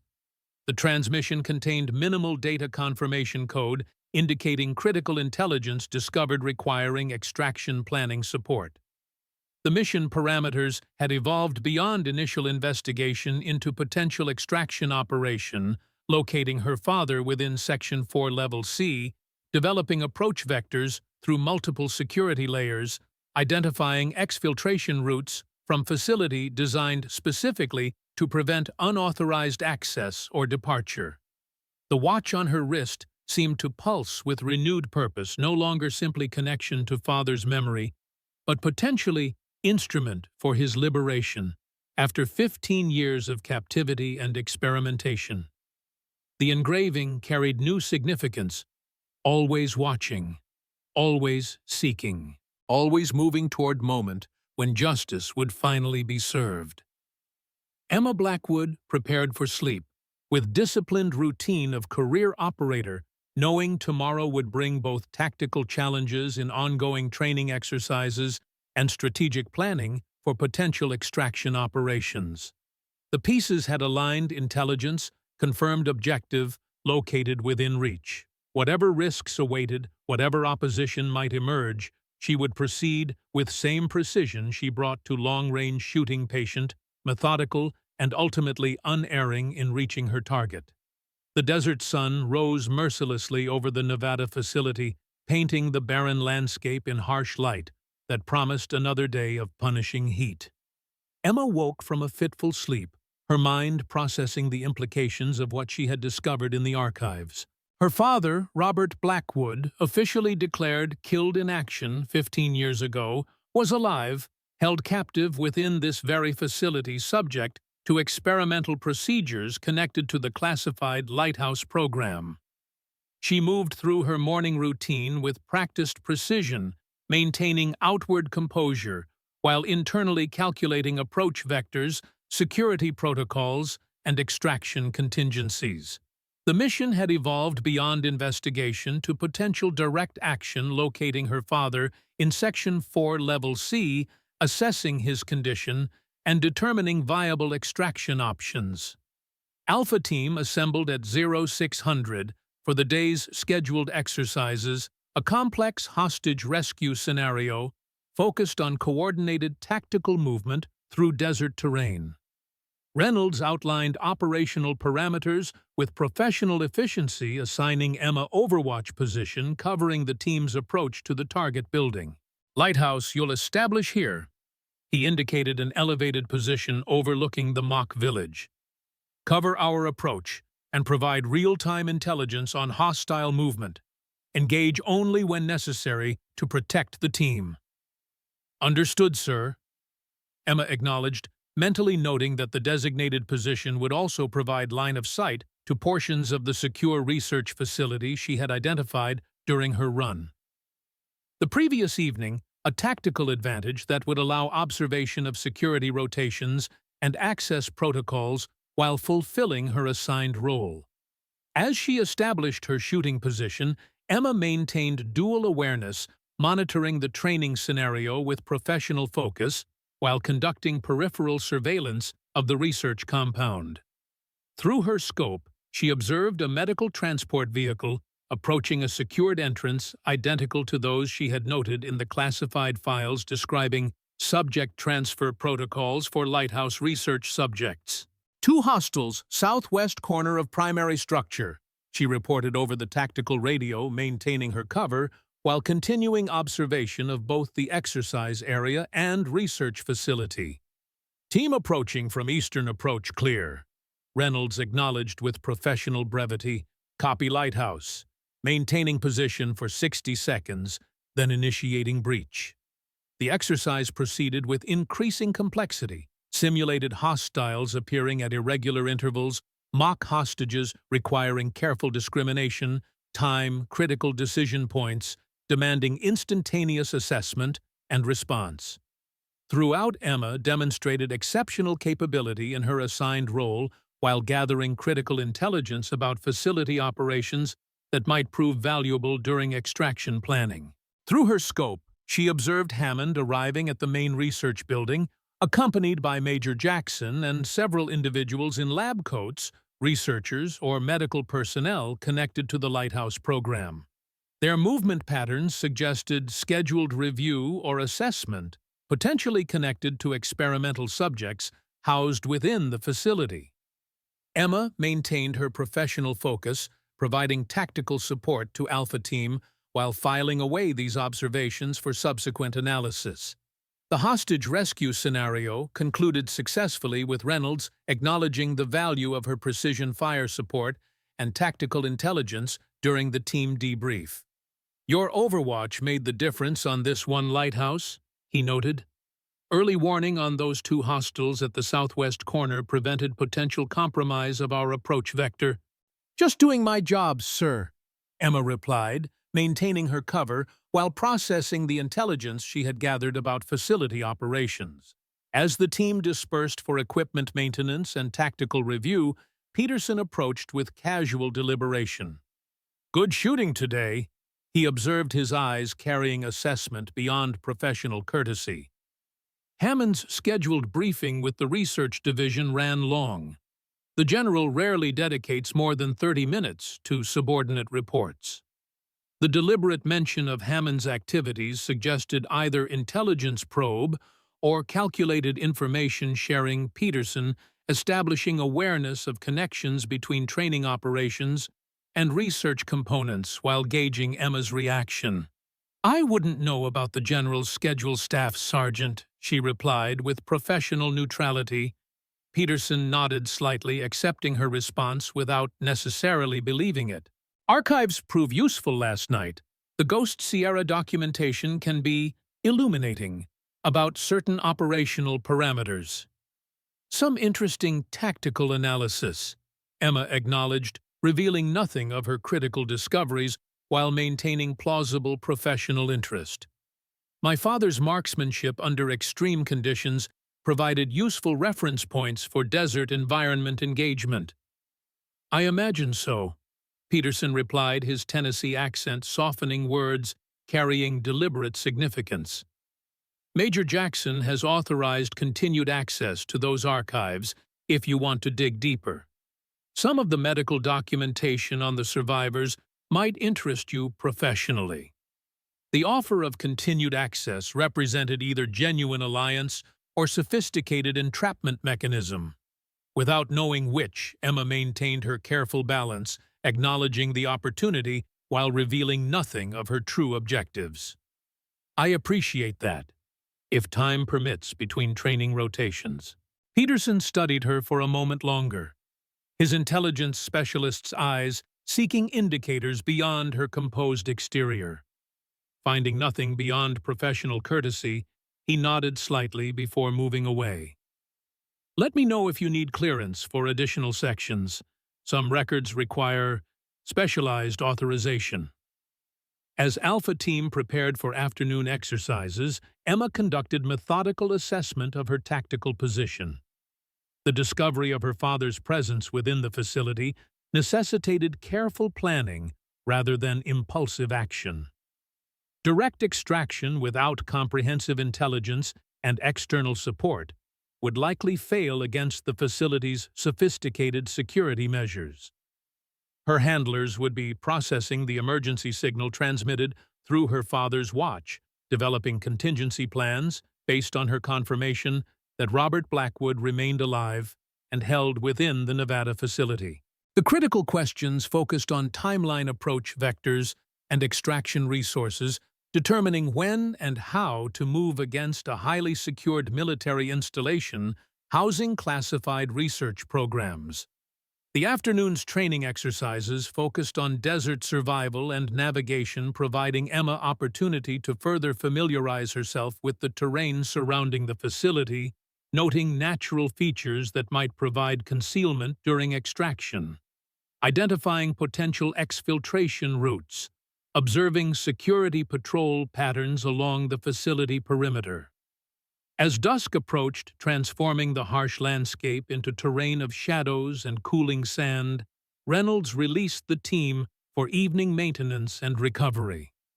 Tomorrow's exercises begin at 0700 extended duration surveillance operation, followed by night movement across difficult terrain. Full kit, 24-hour sustainment load. Emma acknowledged the instructions while noting that extended surveillance operations would provide additional opportunity to observe research facility security measures and personnel rotations, valuable intelligence for extraction planning. In her quarters, she disassembled her rifle with practiced precision, cleaning each component while reviewing the day's observations and intelligence. The watch on her wrist, her father's watch, seemed to pulse with renewed purpose, the engraving, "Always Watching," taking on literal significance as she continued surveillance of the facility where he remained captive. A soft knock interrupted her thoughts. Emma secured her rifle components before answering. Major David Jackson stood in the hallway, his posture military precise, despite the subtle evidence of old injuries from Operation Ghost Sierra. "Sergeant Blackwood, I wanted to follow up on your archive access. Did you find the Ghost Sierra documentation useful?" The direct approach represented critical decision point, Jackson potentially offering alliance based on shared connection to her father, or conducting counterintelligence assessment to determine how much she had discovered about classified aspects of the operation and subsequent lighthouse activities. "Yes, sir," Emma replied with professional courtesy. The unredacted after-action reports provided valuable context about my father's final operation. Jackson's eyes, sharp with intelligence and experience, studied her with careful assessment. Final operation, an interesting choice of words for someone who examined those files. The deliberate emphasis confirmed Jackson's awareness of what Emma might have discovered in the classified archives, her father's survival, and subsequent processing through lighthouse protocols. She maintained her composed exterior while calculating response options, balancing potential alliance against security considerations. "The official record describes it as his final mission, sir," she said carefully. "He was reported killed in action during the extraction." Jackson nodded slightly, accepting her response without challenging its deliberate ambiguity. "History is written by those with classification authority, Sergeant Blackwood." He paused, his next words measured with precision. "Your father was an exceptional operator. His actions during Ghost Sierra transcended conventional operational parameters, as did your performance during yesterday's long-range engagement." The comparison carried deliberate significance, Jackson establishing connection between Emma's capabilities and the enhanced performance characteristics noted in her father's classified medical evaluation. "I've trained extensively, sir," she replied, maintaining her cover while acknowledging the implicit comparison. "Training enhances natural capability," Jackson observed, "but doesn't create what doesn't exist genetically." He studied her face for a moment longer. "I've authorized your continued access to the historical archives. Section 12 remains available between 2100 and 2300 hours tonight, should you wish to continue your professional research." The offer represented calculated risk for both parties, Jackson providing opportunity for Emma to discover additional classified information while potentially monitoring her specific areas of interest to determine her true objectives at the facility. "Thank you, sir. I appreciate the professional courtesy." Jackson nodded, his expression revealing nothing of his thoughts or motivations. "Your father saved my life, Sergeant Blackwood. That creates a debt that transcends standard operational parameters." He turned to leave, then paused. "Some debts can only be repaid through equivalent action when opportunity presents itself." The cryptic statement hung in the air between them, Jackson potentially offering alliance in whatever Emma might be planning while maintaining plausible deniability should her true mission be exposed. Without explicit confirmation of his position, Emma maintained her professional demeanor. "I understand the weight of such obligations, sir." As Jackson departed, Emma processed the implications of their exchange with methodical precision. The facility commander had deliberately acknowledged awareness of her father's survival while establishing potential willingness to assist based on personal debt rather than operational loyalty. Whether genuine alliance or sophisticated counterintelligence technique remained unclear, but the interaction confirmed increasing complexity in the network of relationships surrounding her mission. She would need to leverage the authorized archive access to gather additional intelligence about facility security, lighthouse operational protocols, and her father's specific location within Section 4, Level C. The heightened risk required careful balance between information gathering and operational security, revealing too much interest in specific areas might trigger countermeasures that would compromise extraction planning. At 2055 hours, Emma approached Building 7 with practiced nonchalance, maintaining appearance of professional interest rather than operational necessity. Her credentials underwent verification at security checkpoints, each authorization specifically limited to Section 12 for the designated time frame. The archival repository remained silent, except for ambient electronic hum of climate control and security systems. Emma nodded professional acknowledgement to the civilian archivist before proceeding to designated terminals with focused determination. "Looking for anything specific tonight, Sergeant?" the archivist inquired with professional courtesy. "Medical documentation on Ghost Sierra survivors," Emma replied, establishing plausible research focus aligned with her cover as precision fire specialist. "Professional interest in recovery protocols following combat trauma." The archivist nodded, seemingly accepting her stated purpose. Medical files are in subsection 7C, both physical and digital formats. Your authorization includes access to survivor treatment protocols, but not subsequent research applications. The specific limitation suggested deliberate boundaries around lighthouse information, allowing access to initial medical documentation while restricting exposure to classified research developments derived from those treatments. Emma acknowledged the parameters with professional courtesy, while noting potential areas for exploitation within those boundaries. Thank you. That should provide sufficient context for my professional development. Once alone in the archival section, Emma began methodical investigation of security protocols governing Section 4 Level C, searching facility, documentation for access requirements, guard rotations, surveillance systems, and potential vulnerabilities that might be leveraged during extraction operations. The security files revealed sophisticated layered defenses, biometric verification at all access points, continuous video monitoring throughout secured sections, armed response teams positioned for rapid deployment, and specialized containment protocols for research subjects.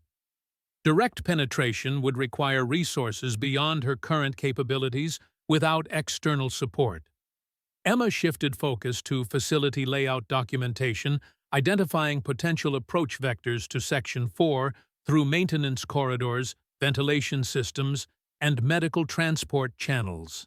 The classified files confirmed scheduled medical evaluation protocols for research subjects, regular movement between containment areas, and examination facilities that might create opportunities for intervention during transport. Most significantly, the documentation revealed scheduled comprehensive evaluation of all lighthouse subjects 2 days from now, a facility-wide assessment requiring movement of subjects from secured containment to specialized medical sections for extensive testing and evaluation.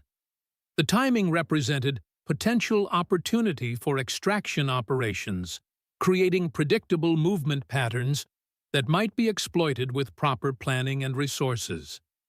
Emma continued her investigation with focused determination, gathering critical intelligence about security measures, personnel deployments, and facility vulnerabilities while maintaining appearance of professional research into combat trauma recovery protocols.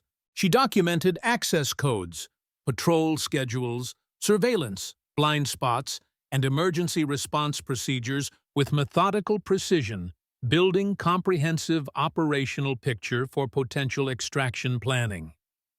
In the medical section, she located files detailing her father's current condition, physiological status, treatment protocols, and psychological assessment updated 3 weeks earlier. The clinical documentation revealed disturbing implications: prolonged experimentation resulting in enhanced physical capabilities, but significant psychological resistance to integration protocols designed to ensure compliance and cooperation.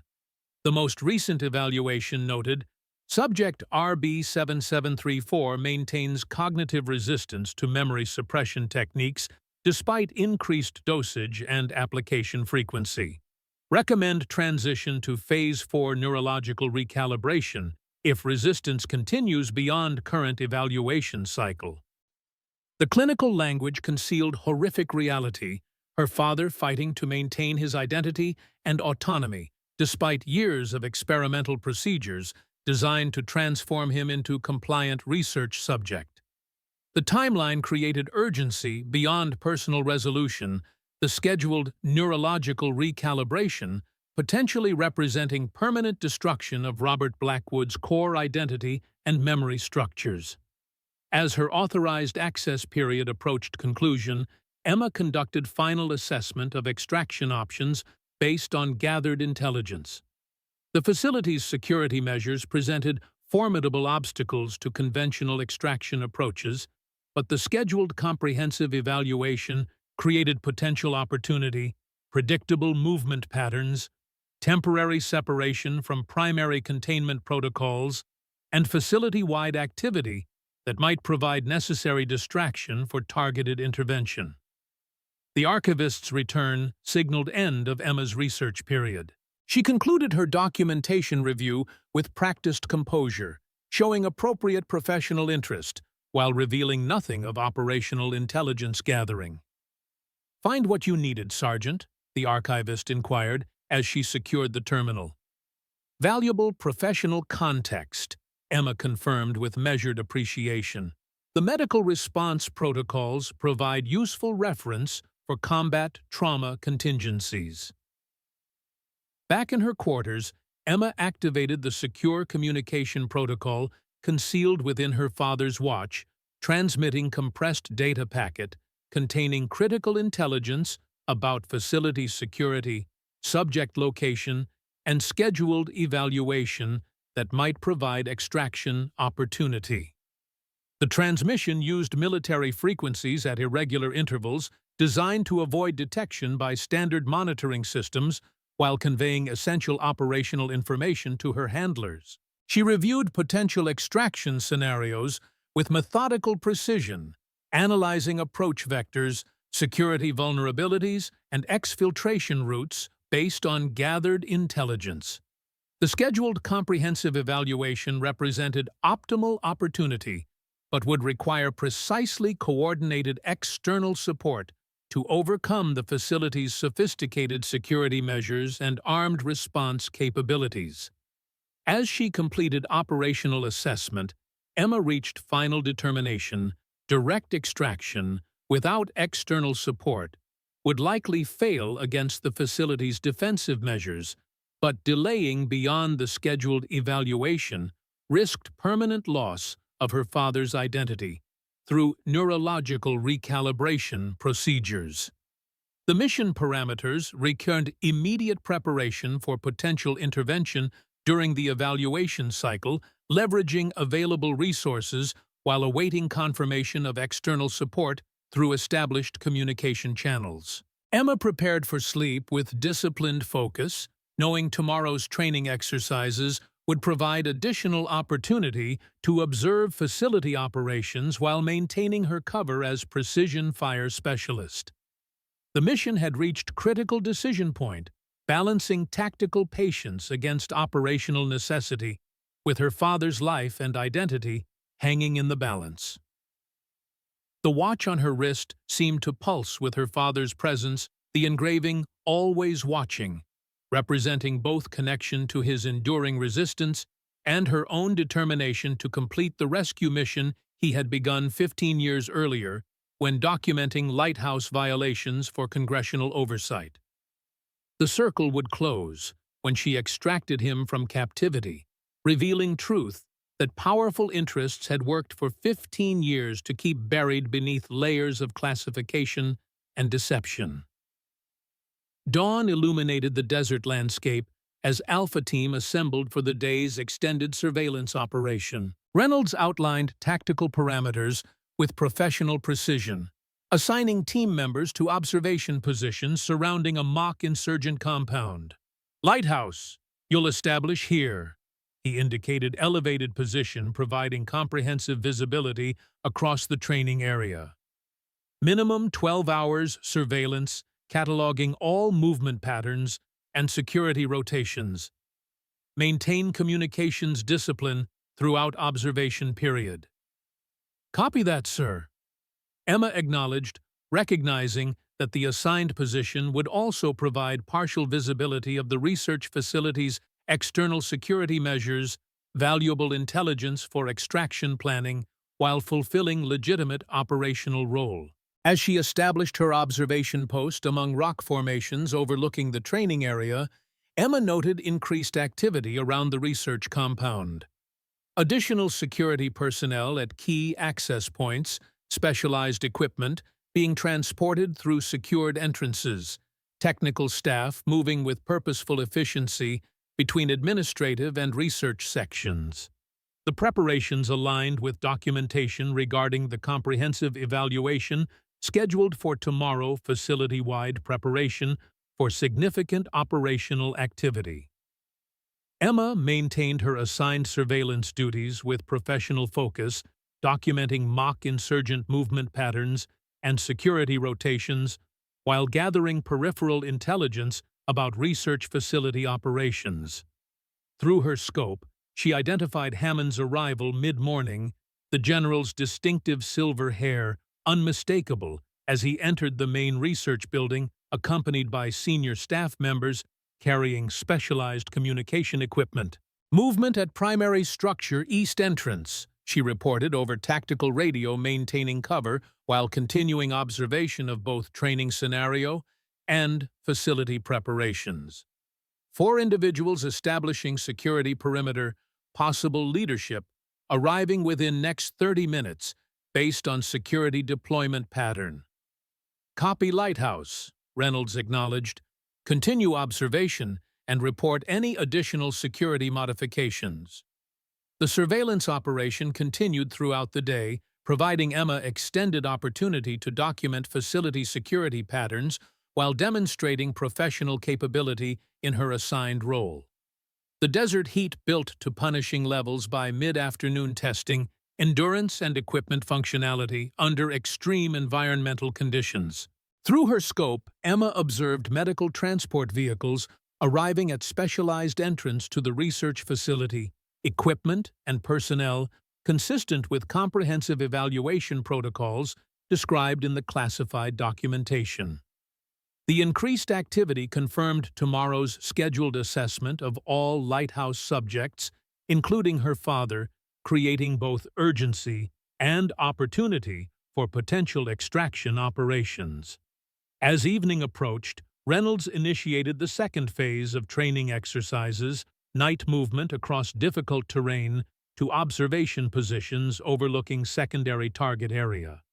The operation required navigating without artificial light through rocky landscape and dried creek beds, utilizing natural terrain features for concealment while maintaining tactical awareness throughout movement. The exercise provided valuable familiarity with terrain surrounding the facility. Emma noted potential exfiltration routes while demonstrating expected proficiency in desert navigation and night movement techniques.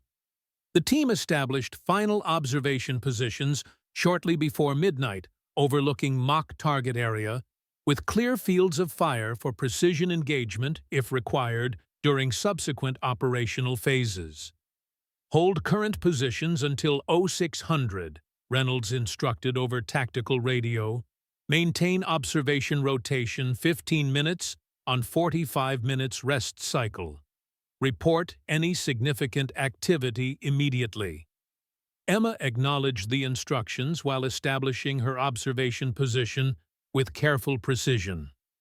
The elevated location provided clear visibility of the training area while also offering partial view of the research facility's southern perimeter areas not visible from her previous observation post.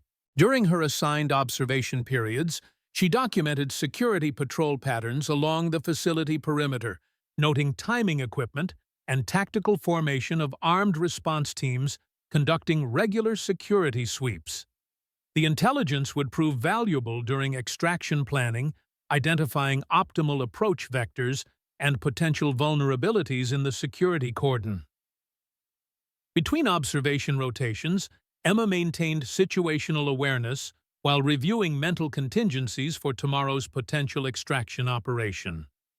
The scheduled comprehensive evaluation created time-sensitive opportunity, but success would require precise coordination between her internal positioning and external support assets if her handlers had deployed such resources based on transmitted intelligence. Shortly before 0300 hours during her designated rest period, Emma detected subtle electronic signal from the communication device concealed within her father's watch incoming transmission, using encrypted military frequencies at irregular intervals to avoid detection by standard monitoring systems. The brief data packet contained essential operational confirmation.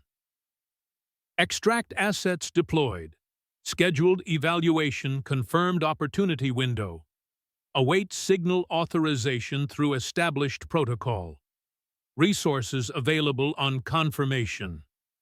The transmission confirmed external support for potential extraction operation handlers, deploying necessary resources based on intelligence she had gathered about facility security and the scheduled comprehensive evaluation. The mission had progressed from investigation to active extraction planning, with deployment timeline focused on tomorrow's facility-wide assessment of lighthouse subjects. Emma maintained her composed exterior despite this critical development, continuing assigned observation duties with professional focus, while internally calculating operational contingencies based on confirmed external support.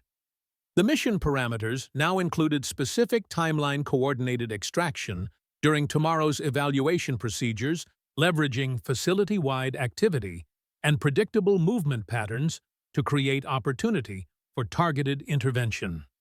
At 0600 hours, Reynolds initiated final phase of the training exercise precision engagement of designated targets within the mock compound from extreme distance. Emma performed as expected, demonstrating exceptional marksmanship under challenging conditions while maintaining tactical awareness of both training scenario and facility operations. Outstanding shooting lighthouse, Reynolds acknowledged as the team consolidated for movement back to base. Your target discrimination under limited visibility conditions remains exceptional. Thank you, sir, Emma replied, maintaining her cover while processing intelligence gathered during the extended operation. As Alpha Team returned to their assigned quarters, Emma noted Hammond's departure from the facility, the General's distinctive SUV exiting the main gate, with security escort presumably returning to Fort Bragg or other command location after completing evaluation preparations. The General's departure suggested operational confidence in established protocols, rather than anticipated disruption potentially beneficial for extraction planning by removing senior leadership from direct response chain during critical time frame. In her quarters, Emma conducted equipment maintenance with methodical precision while reviewing operational contingencies for tomorrow's potential extraction. The mission carried significant risk, even with external support penetrating highly secured military facility. To extract subject under constant surveillance would challenge even experienced extraction teams under optimal conditions. She disassembled her rifle, cleaning each component with practiced efficiency, while calculating approach vectors, timing sequences, and exfiltration routes based on gathered intelligence. The scheduled evaluation would create necessary movement patterns and facility-wide activity, but success would require precise coordination between her internal positioning and external support assets. A soft knock interrupted her tactical planning. Emma secured her equipment before answering. Peterson stood in the hallway, his expression neutral, but his eyes carrying careful assessment. Thought you might want to know Major Jackson's called an all-hands briefing for senior staff tomorrow morning. 800 hours. Something about comprehensive evaluation protocols for the research division. The deliberate sharing of operational intelligence suggested either alliance based on shared objectives or sophisticated counterintelligence technique designed to confirm her interest in facility activities beyond training exercises. Without knowing Peterson's true position, Emma maintained her professional demeanor while acknowledging the information. Interesting. Doesn't affect our training rotation though, right?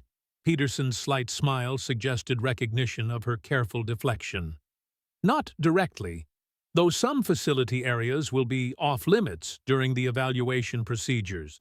Security protocols. He paused, watching her reaction. Building 4 in particular will have enhanced security measures throughout the day, just in case you were planning to explore beyond the training ranges.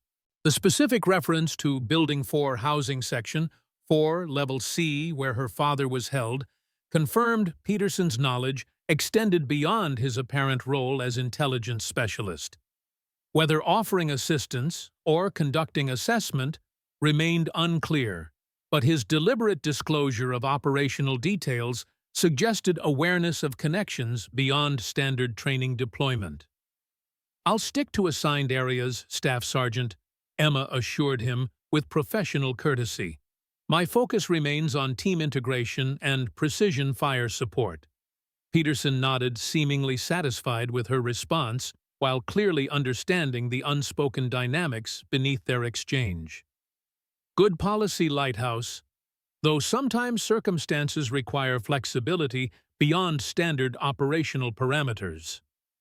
He turned to leave, then added with deliberate casualness, "Medical transport protocols create interesting movement patterns during evaluation cycles. 30-minute intervals between transfers, standard security reduced during transition periods to accommodate medical personnel access requirements." The detailed operational intelligence about security vulnerabilities during subject transport represented explicit assistance rather than casual observation. Peterson deliberately providing critical information that would prove valuable during extraction planning. Emma acknowledged the disclosure with professional neutrality while reassessing the intelligence specialist's potential position regarding her mission. "I appreciate the operational context, Staff Sergeant." "Just professional courtesy," Peterson replied, his Tennessee accent softening words carrying significant operational implications. "Some debts transcend standard reporting requirements." As Peterson departed, Emma processed the implications of their exchange with focused precision.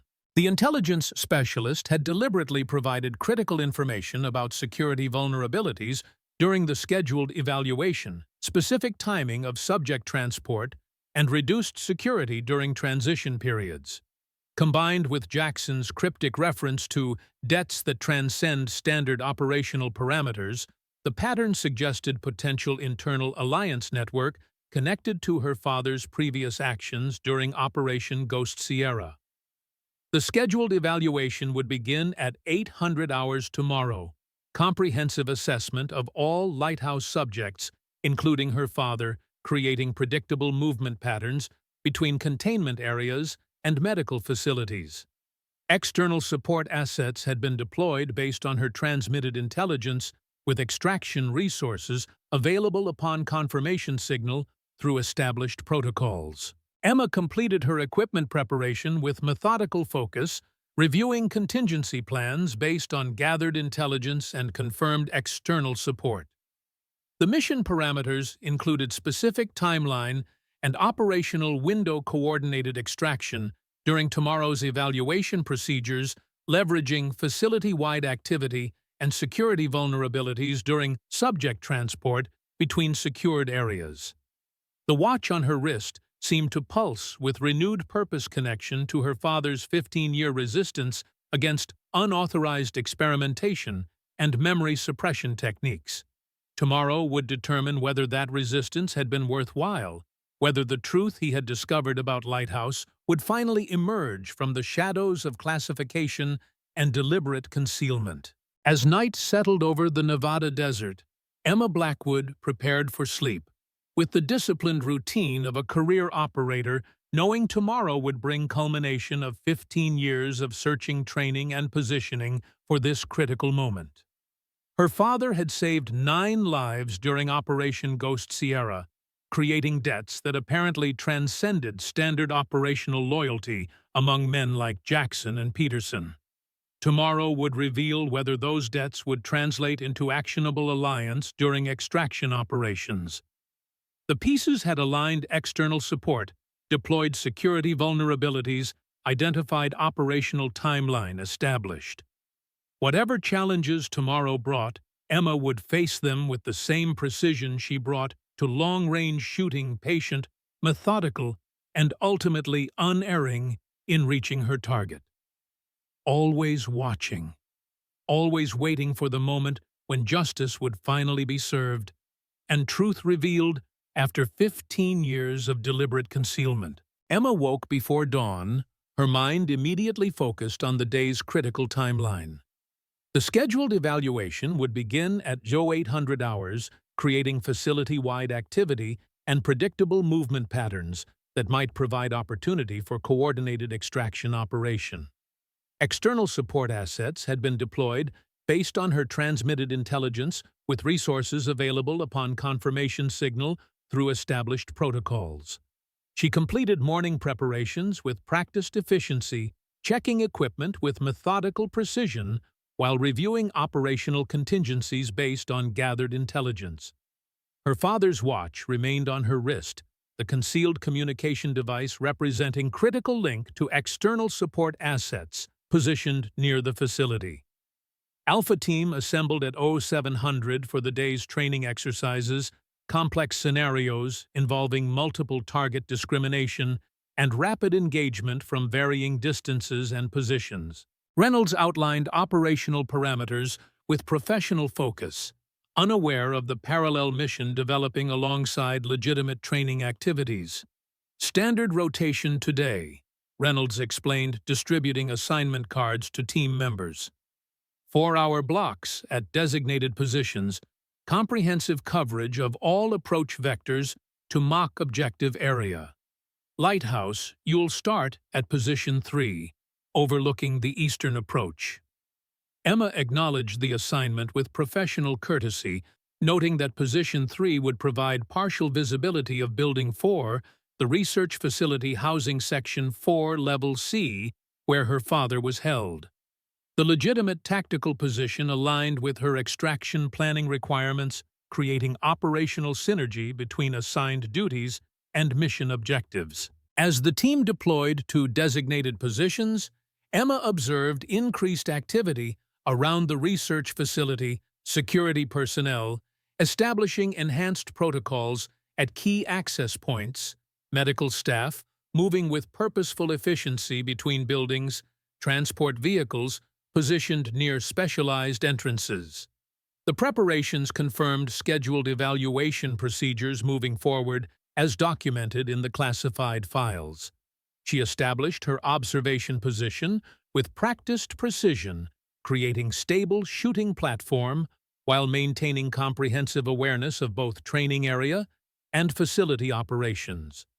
Through her scope, Emma documented security deployments, access protocols, and personnel movements with focused determination, gathering final intelligence before potential extraction operations.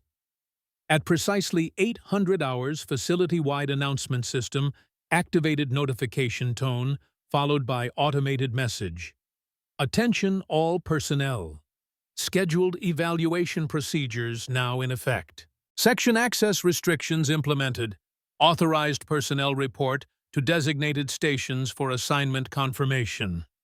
The announcement marked beginning of the comprehensive assessment initiating movement protocols that would transport Lighthouse subjects from secured containment to specialized medical facilities for evaluation and testing. Based on classified documentation, subjects would move at 30-minute intervals throughout the day, creating predictable operational pattern that might be exploited during extraction operations.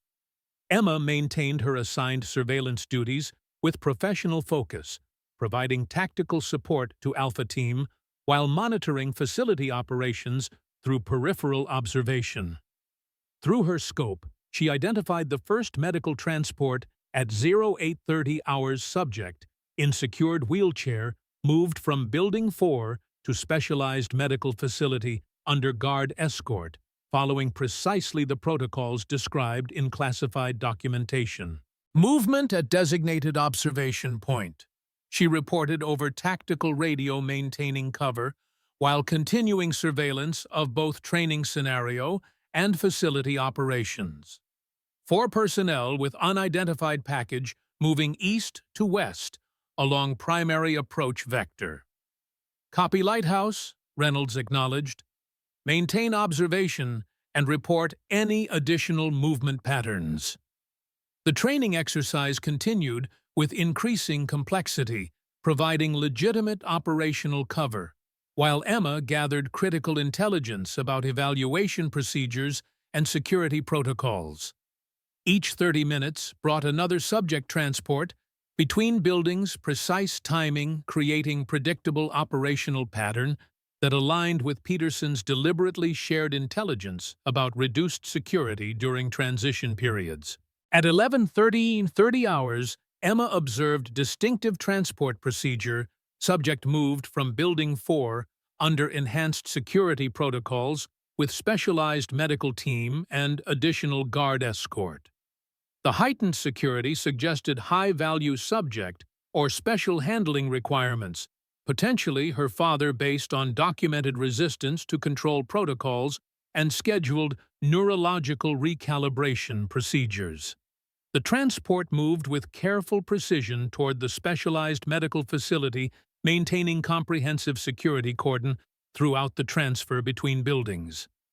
Emma documented the procedure with focused determination, identifying potential vulnerabilities despite enhanced security measures, momentary gaps in coverage during building transition, slight reduction in perimeter awareness during critical movement phase, specialized medical personnel with access priority over security protocols. As the subject disappeared into the medical facility, Emma activated the confirmation signal concealed within her father's watch subtle electronic transmission using military frequencies at irregular intervals to avoid detection by standard monitoring systems. The signal contained minimal data, specific confirmation of subject identification, location, transition, and security parameters, providing external support assets with critical intelligence for extraction planning. Position change at 1200 hours, Reynolds announced over tactical radio. All personnel rotate clockwise to next designated observation point. The instruction created operational opportunity, legitimate movement, allowing Emma to reposition toward observation point with enhanced visibility of the medical facility housing her father during evaluation procedures.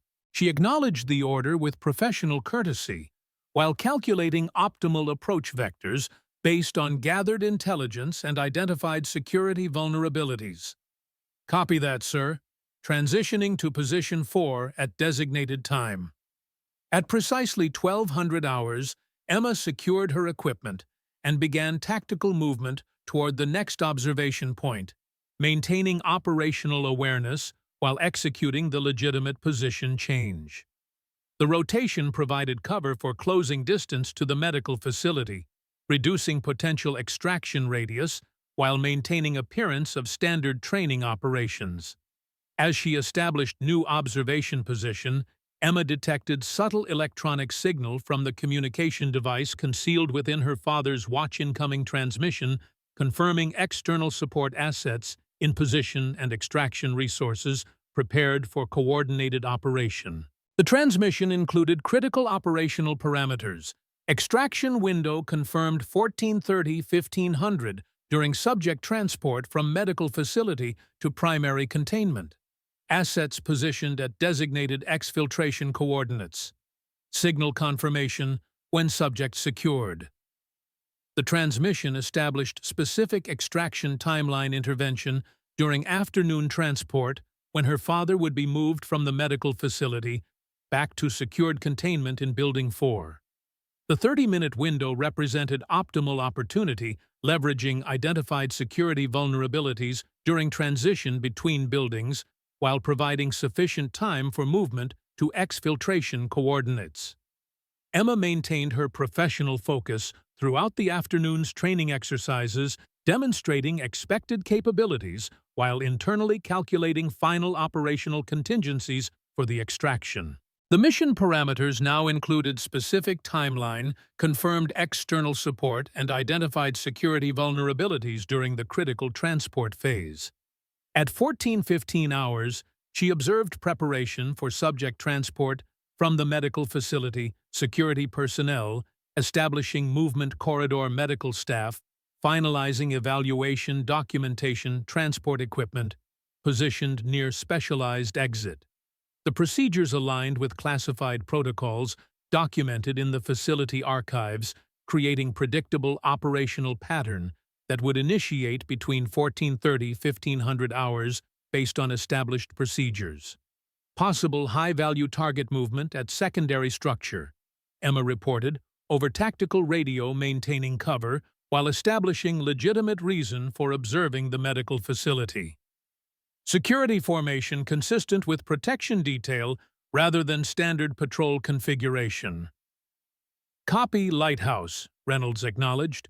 Maintain observation and report movement initiation if detected. At precisely 14:30 hours, the medical facility's secured doors opened, revealing transport team moving subject in specialized wheelchair. The same distinctive transport configuration observed during morning movement to the facility. Enhanced security protocols remained in effect, with guard detail establishing perimeter around the subject, while medical personnel maintained physical connection to monitoring equipment attached to the transport chair. Through her scope, Emma observed the subject directly, for the first time male approximately 60 years old. Physically fit, despite evident restraints, facial features partially obscured by medical monitoring equipment, but unmistakably familiar in fundamental structure and characteristic expression. Robert Blackwood, officially declared killed in action 15 years earlier, now being transported between secured facilities as Subject RB-7734 under Lighthouse experimental protocols. The confirmation sent surge of focused energy through Emma's system, transforming theoretical extraction planning into immediate operational necessity. She maintained her composed exterior while transmitting final confirmation signal through the concealed communication device, subtle electronic pulse, confirming subject identification and movement initiation, activating coordinated extraction protocol with external support assets. Movement confirmed, she reported, over tactical radio maintaining legitimate operational cover while preparing for extraction sequence. Security detail escorting unidentified package from medical facility toward Building 4, estimated arrival at primary structure within 7 minutes, based on current movement rate. Copy that, Lighthouse, Reynolds acknowledged. Continue observation and report any deviations from established movement pattern. As the transport progressed across the open area between buildings, Emma detected incoming signal through the concealed communication device, final coordination transmission from external support assets. Extraction assets initiating diversionary protocol, south perimeter in 3 minutes. Primary communication systems disruption at 2-minute mark. Extraction team accessing facility through maintenance vector at coordination point. Secure subject and proceed to exfiltration coordinates.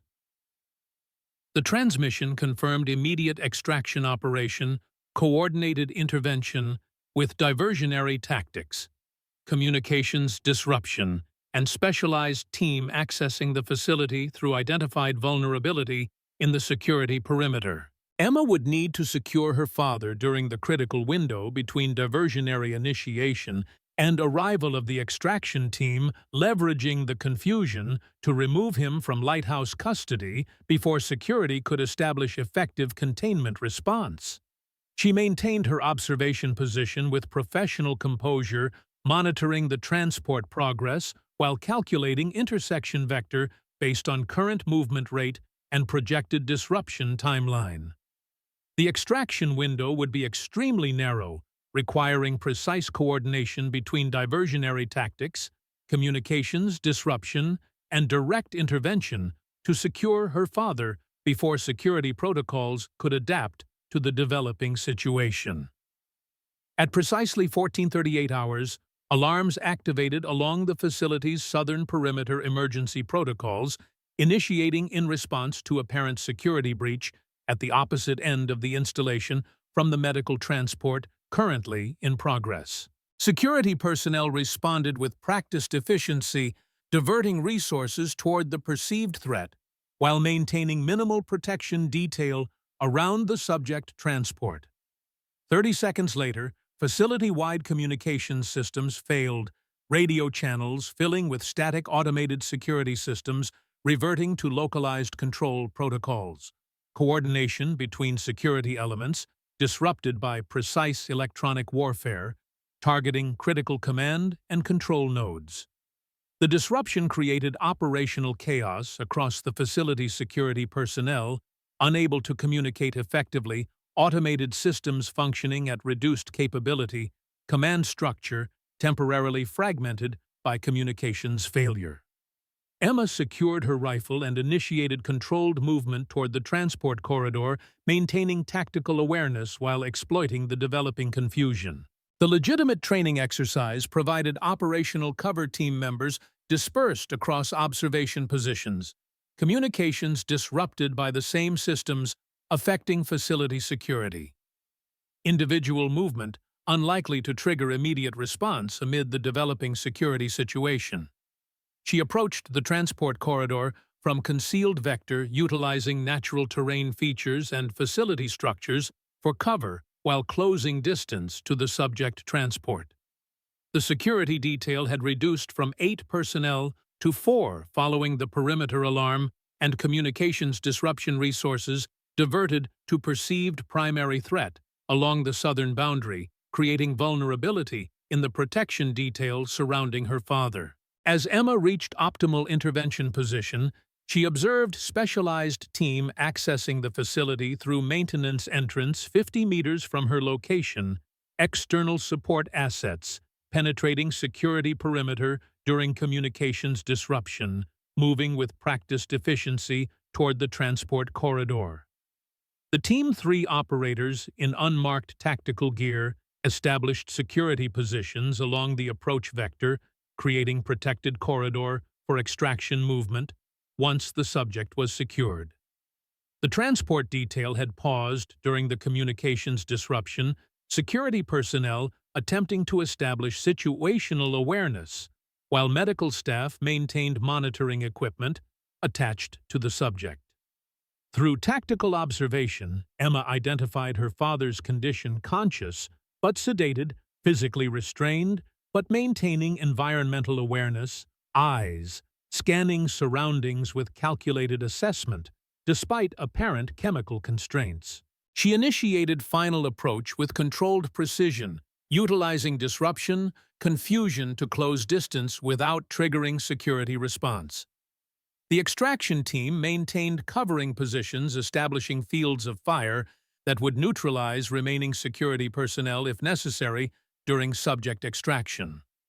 The operation had transitioned from planning to execution, coordinated intervention, leveraging identified vulnerabilities to secure high-value subject during predicted movement pattern. As Emma reached optimal position 15 meters from the transport detail, her father's eyes locked with hers across the intervening space, recognition flaring, despite 15 years of separation and experimental procedures designed to suppress identity and memory structures. Something shifted in his expression. Awareness, transcending chemical sedation, determination, overriding physical constraints, the unmistakable focused intensity that had made Robert Blackwood legendary among special operations personnel. The moment of recognition created instantaneous operational synergy. Father and daughter connected through shared determination and tactical awareness despite 15 years of deliberate separation.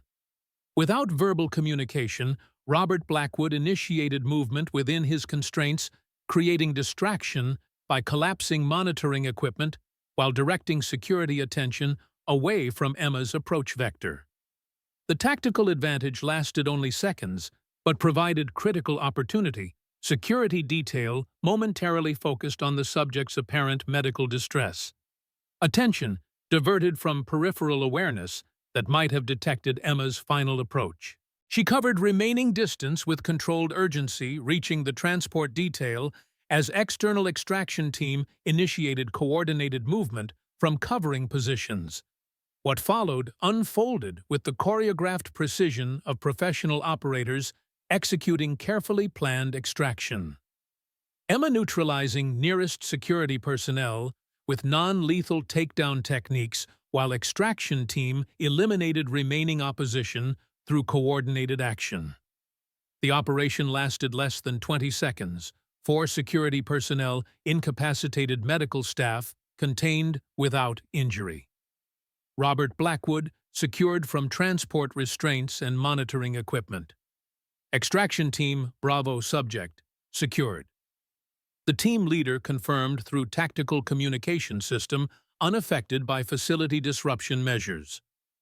Proceeding to exfiltration coordinates along designated vector. Estimated arrival 7 minutes based on subject mobility assessment. Emma established direct contact with her father for the first time in 15 years.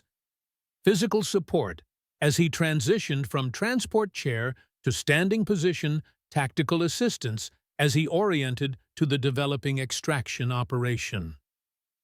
Despite apparent sedation and physical constraints, Robert Blackwood demonstrated remarkable adaptive capability, regaining movement coordination with practiced efficiency, establishing environmental awareness despite chemical limitations, integrating immediately into the extraction team's tactical formation.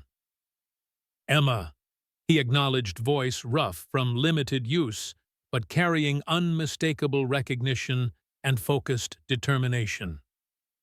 Right on time. Always watching.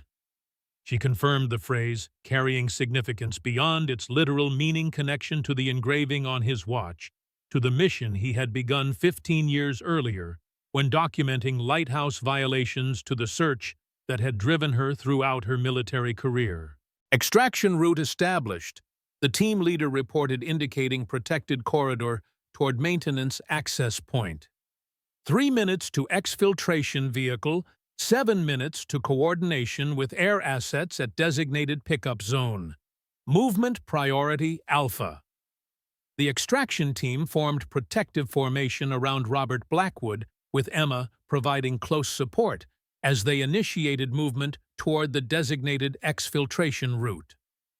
Despite chemical sedation, her father maintained remarkable mobility movement patterns, reflecting exceptional physical conditioning and specialized training that had apparently continued throughout his captivity as part of lighthouse experimental protocols.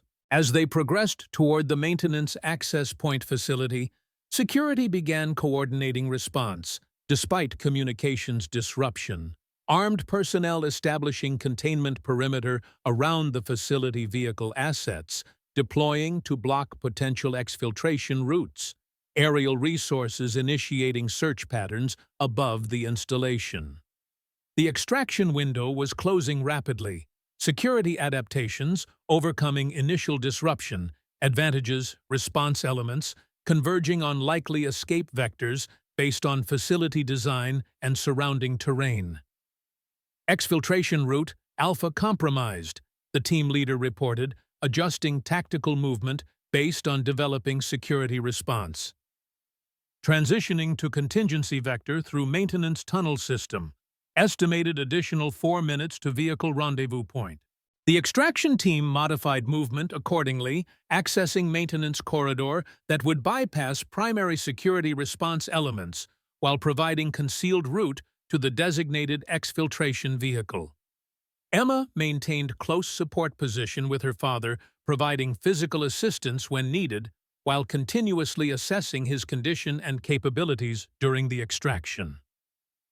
"Lighthouse," Robert Blackwood said quietly, as they moved through the maintenance corridor, the nickname carrying recognition beyond current operational parameters. "Hammond's designation for you. The General's been watching for years, measuring your development against operational expectations." The statement confirmed complex relationship between Hammond and the extraction operation, the General potentially facilitating Emma's assignment to Delta Force and subsequent deployment to the Nevada facility while maintaining plausible deniability regarding actual extraction authorization. The layers of operational security extended beyond standard military hierarchy, suggesting competing interests within senior leadership regarding Lighthouse program continuation and Robert Blackwood's captivity. "Hammond knows," Emma asked, maintaining tactical movement while processing these implications. Hammond arranged, her father confirmed with certainty, born of 15 years observing lighthouse operational dynamics from within. The general needed deniable extraction asset with personal motivation and exceptional capabilities. You provided both. The revelation aligned with patterns Emma had observed throughout her assignment: Hammond's direct intervention, the assigned call sign, lighthouse, orchestrated access to classified information about her father's status and location. The general had positioned her precisely where needed for this extraction, while maintaining official separation from the operation itself, strategic positioning rather than coincidental development. As the extraction team reached the maintenance access point, leading to external rendezvous coordinates facility, security, alert systems, activated comprehensive lockdown protocols, automated barriers, deploying throughout the installation, armed response teams, establishing tactical positions, covering likely exfiltration routes, aerial assets, expanding search patterns to include surrounding desert terrain. 60 seconds to exfiltration vehicle, the team leader reported, maintaining professional focus despite escalating security response. Air assets holding at designated coordinates pending successful extraction confirmation. Movement priority Alpha Plus. The team emerged from maintenance access into blinding desert sunlight, transitioning immediately to tactical movement formation while proceeding toward concealed drainage channel where extraction vehicle awaited. Emma maintained close support position with her father, who demonstrated remarkable adaptive capability despite 15 years of captivity and apparent chemical sedation during transport. Facility security elements had begun converging on their position. Armed response teams establishing blocking positions along likely escape routes, vehicle assets deploying to intercept potential extraction, movement aerial resources, focusing search patterns on immediate perimeter areas where security breaches had been detected. The extraction team reached the drainage channel as security elements initiated direct pursuit. Tactical operators in specialized gear establishing fire positions covering the extraction route, while vehicle assets deployed to blocking positions along potential escape vectors. The extraction window had narrowed to critical threshold success, dependent on immediate movement to the exfiltration vehicle and rapid transit to air asset rendezvous coordinates before facility security could establish effective containment perimeter. Vehicle secured, the team leader confirmed as they reached the concealed transport specialized desert vehicle with enhanced mobility characteristics and comprehensive communication suite for coordination with supporting air assets. Boarding priority Alpha immediate departure upon personnel secured. The extraction team established security positions covering final approach to the vehicle, while Emma assisted her father with boarding procedures. Despite physical limitations from captivity and chemical sedation, Robert Blackwood maintained remarkable situational awareness and movement capability, tactical proficiency apparently enhanced rather than degraded by years of lighthouse experimental protocols. Extraction Team Bravo, all personnel secured, the team leader reported as the vehicle initiated immediate movement away from the facility. Proceeding to air asset rendezvous coordinates along contingency route Delta. Estimated arrival 12 minutes based on current mobility and security response assessment. The vehicle accelerated across desert terrain, utilizing natural features for concealment, while maintaining maximum sustainable speed toward designated extraction coordinates. Facility security elements attempted pursuit vehicle assets, deploying along likely escape routes.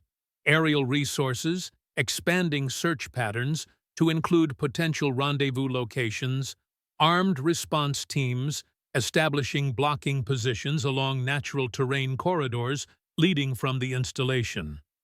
Emma maintained close support position with her father, providing medical assessment while establishing tactical awareness regarding pursuit elements and extraction timeline. Despite chemical sedation and physical constraints from captivity, Robert Blackwood demonstrated exceptional resilience and adaptive capability. Cognitive functions apparently overriding chemical limitations through focused determination and specialized training techniques. They'll analyze the extraction pattern he observed with professional assessment born of decades operational experience. Hammond positioned you perfectly legitimate deployment, providing operational cover while ensuring necessary capability precisely where needed. Plausible deniability with maximum effectiveness. "You knew I would come," Emma stated, rather than asked recognition of connection that had transcended 15 years of deliberate separation and experimental procedures designed to suppress identity and memory structures. Robert Blackwood's weathered face showed slight smile despite chemical sedation and extraction stress. "Always watching." He confirmed the phrase, connecting present operation to the mission he had begun 15 years earlier when documenting lighthouse violations for congressional oversight. Some things transcend chemical constraints and memory suppression techniques. The extraction vehicle maintained maximum sustainable speed toward rendezvous coordinates, utilizing terrain features for concealment while executing evasive movement patterns to confuse pursuit elements. Facility security response continued escalating, additional resources deploying to likely extraction routes. Aerial assets, expanding search parameters. Communications systems, partially restored, enabling coordinated pursuit operations across multiple security elements. Air assets confirm holding position at designated coordinates.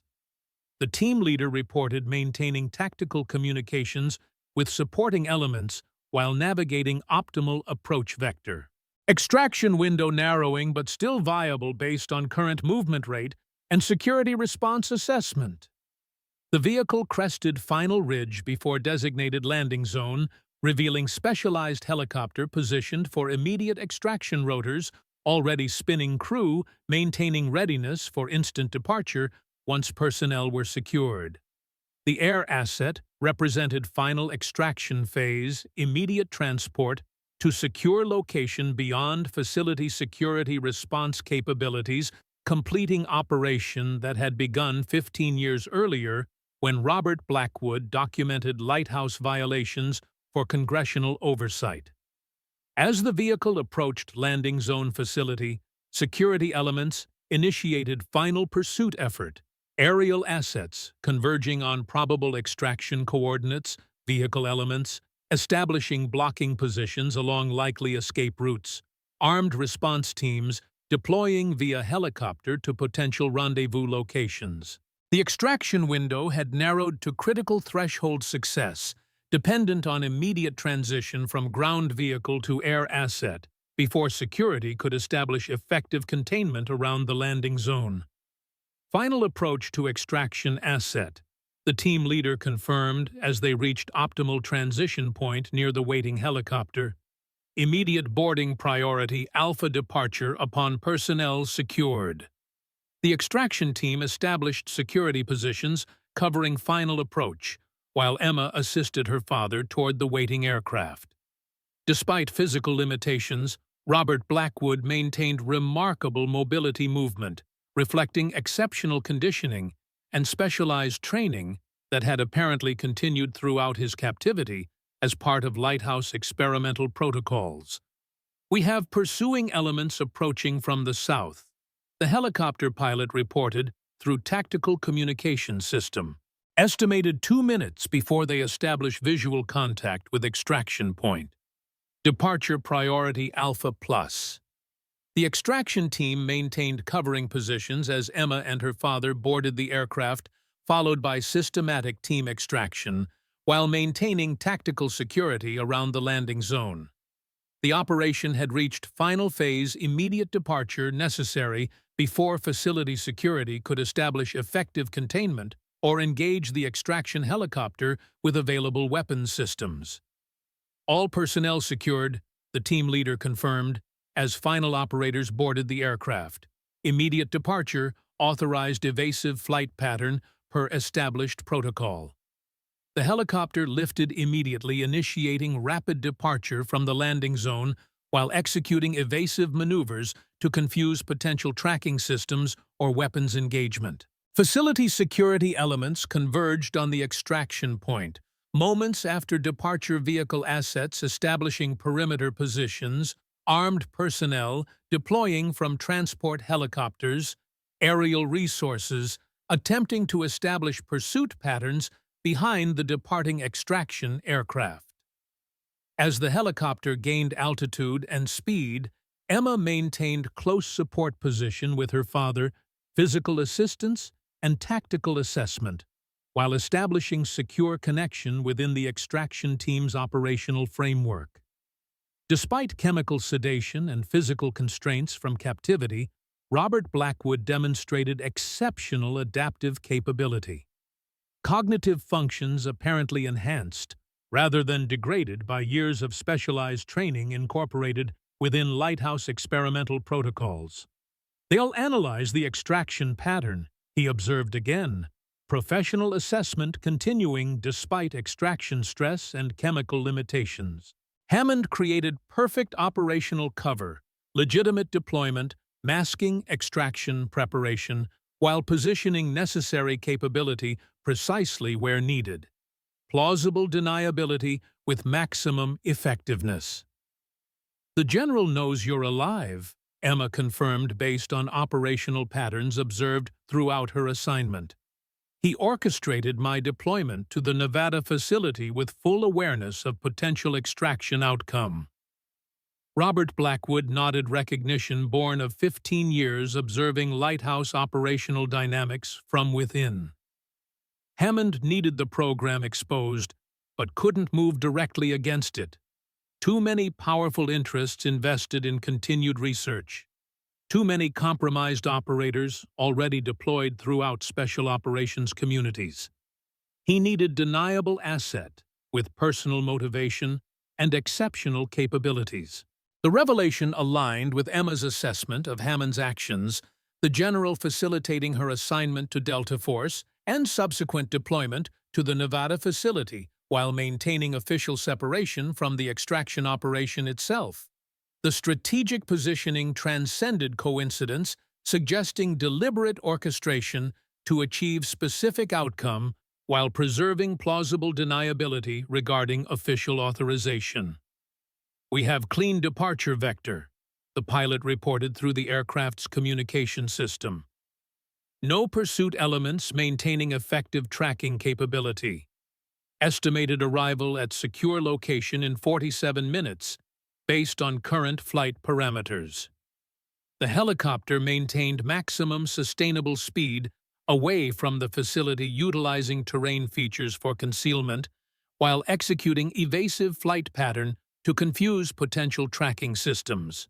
The extraction had succeeded despite sophisticated security measures and rapid response protocols. Mission accomplishment, reflecting precise coordination between internal positioning and external support assets, orchestrated through months of careful intelligence gathering and operational planning.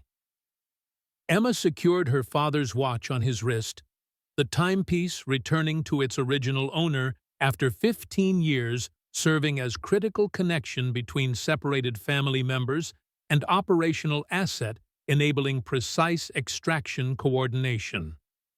The engraving, "Always Watching," carried renewed significance, no longer separated by presumed death, but reunited through shared determination and operational excellence that had overcome 15 years of deliberate concealment and institutional deception.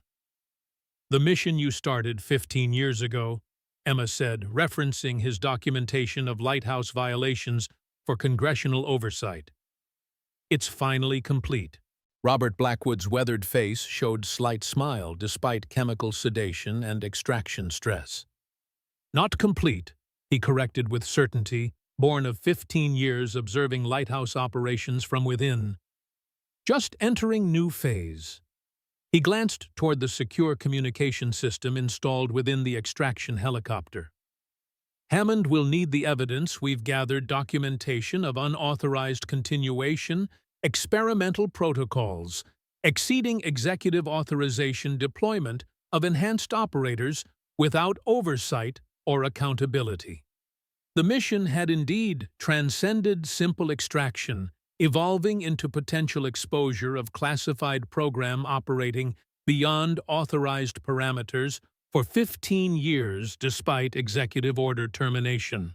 The implications extended throughout special operations communities, enhanced operators deployed without oversight, ethical boundaries crossed without accountability, powerful interests protecting continued research despite legal restrictions and moral considerations. As the helicopter continued toward secure location beyond facility response capabilities, Emma Blackwood maintained close support position with her father. Physical connection re-established after 15 years of deliberate separation, operational synergy created through shared determination and tactical excellence. Family bonds transcending institutional efforts to sever them through classification and deception. The watch seemed to pulse between them. Timepiece returned to its original owner mission, initiated 15 years earlier, finally reaching crucial milestone truth, emerging from shadows of classification and deliberate concealment after years of patient watching and methodical preparation. Always watching, always seeking, always moving toward the moment when justice would finally be served and truth revealed after 15 years of deliberate concealment. 15 years buried in shadows and lies. 15 years of a father held captive, while his daughter trained for the moment their paths would cross again.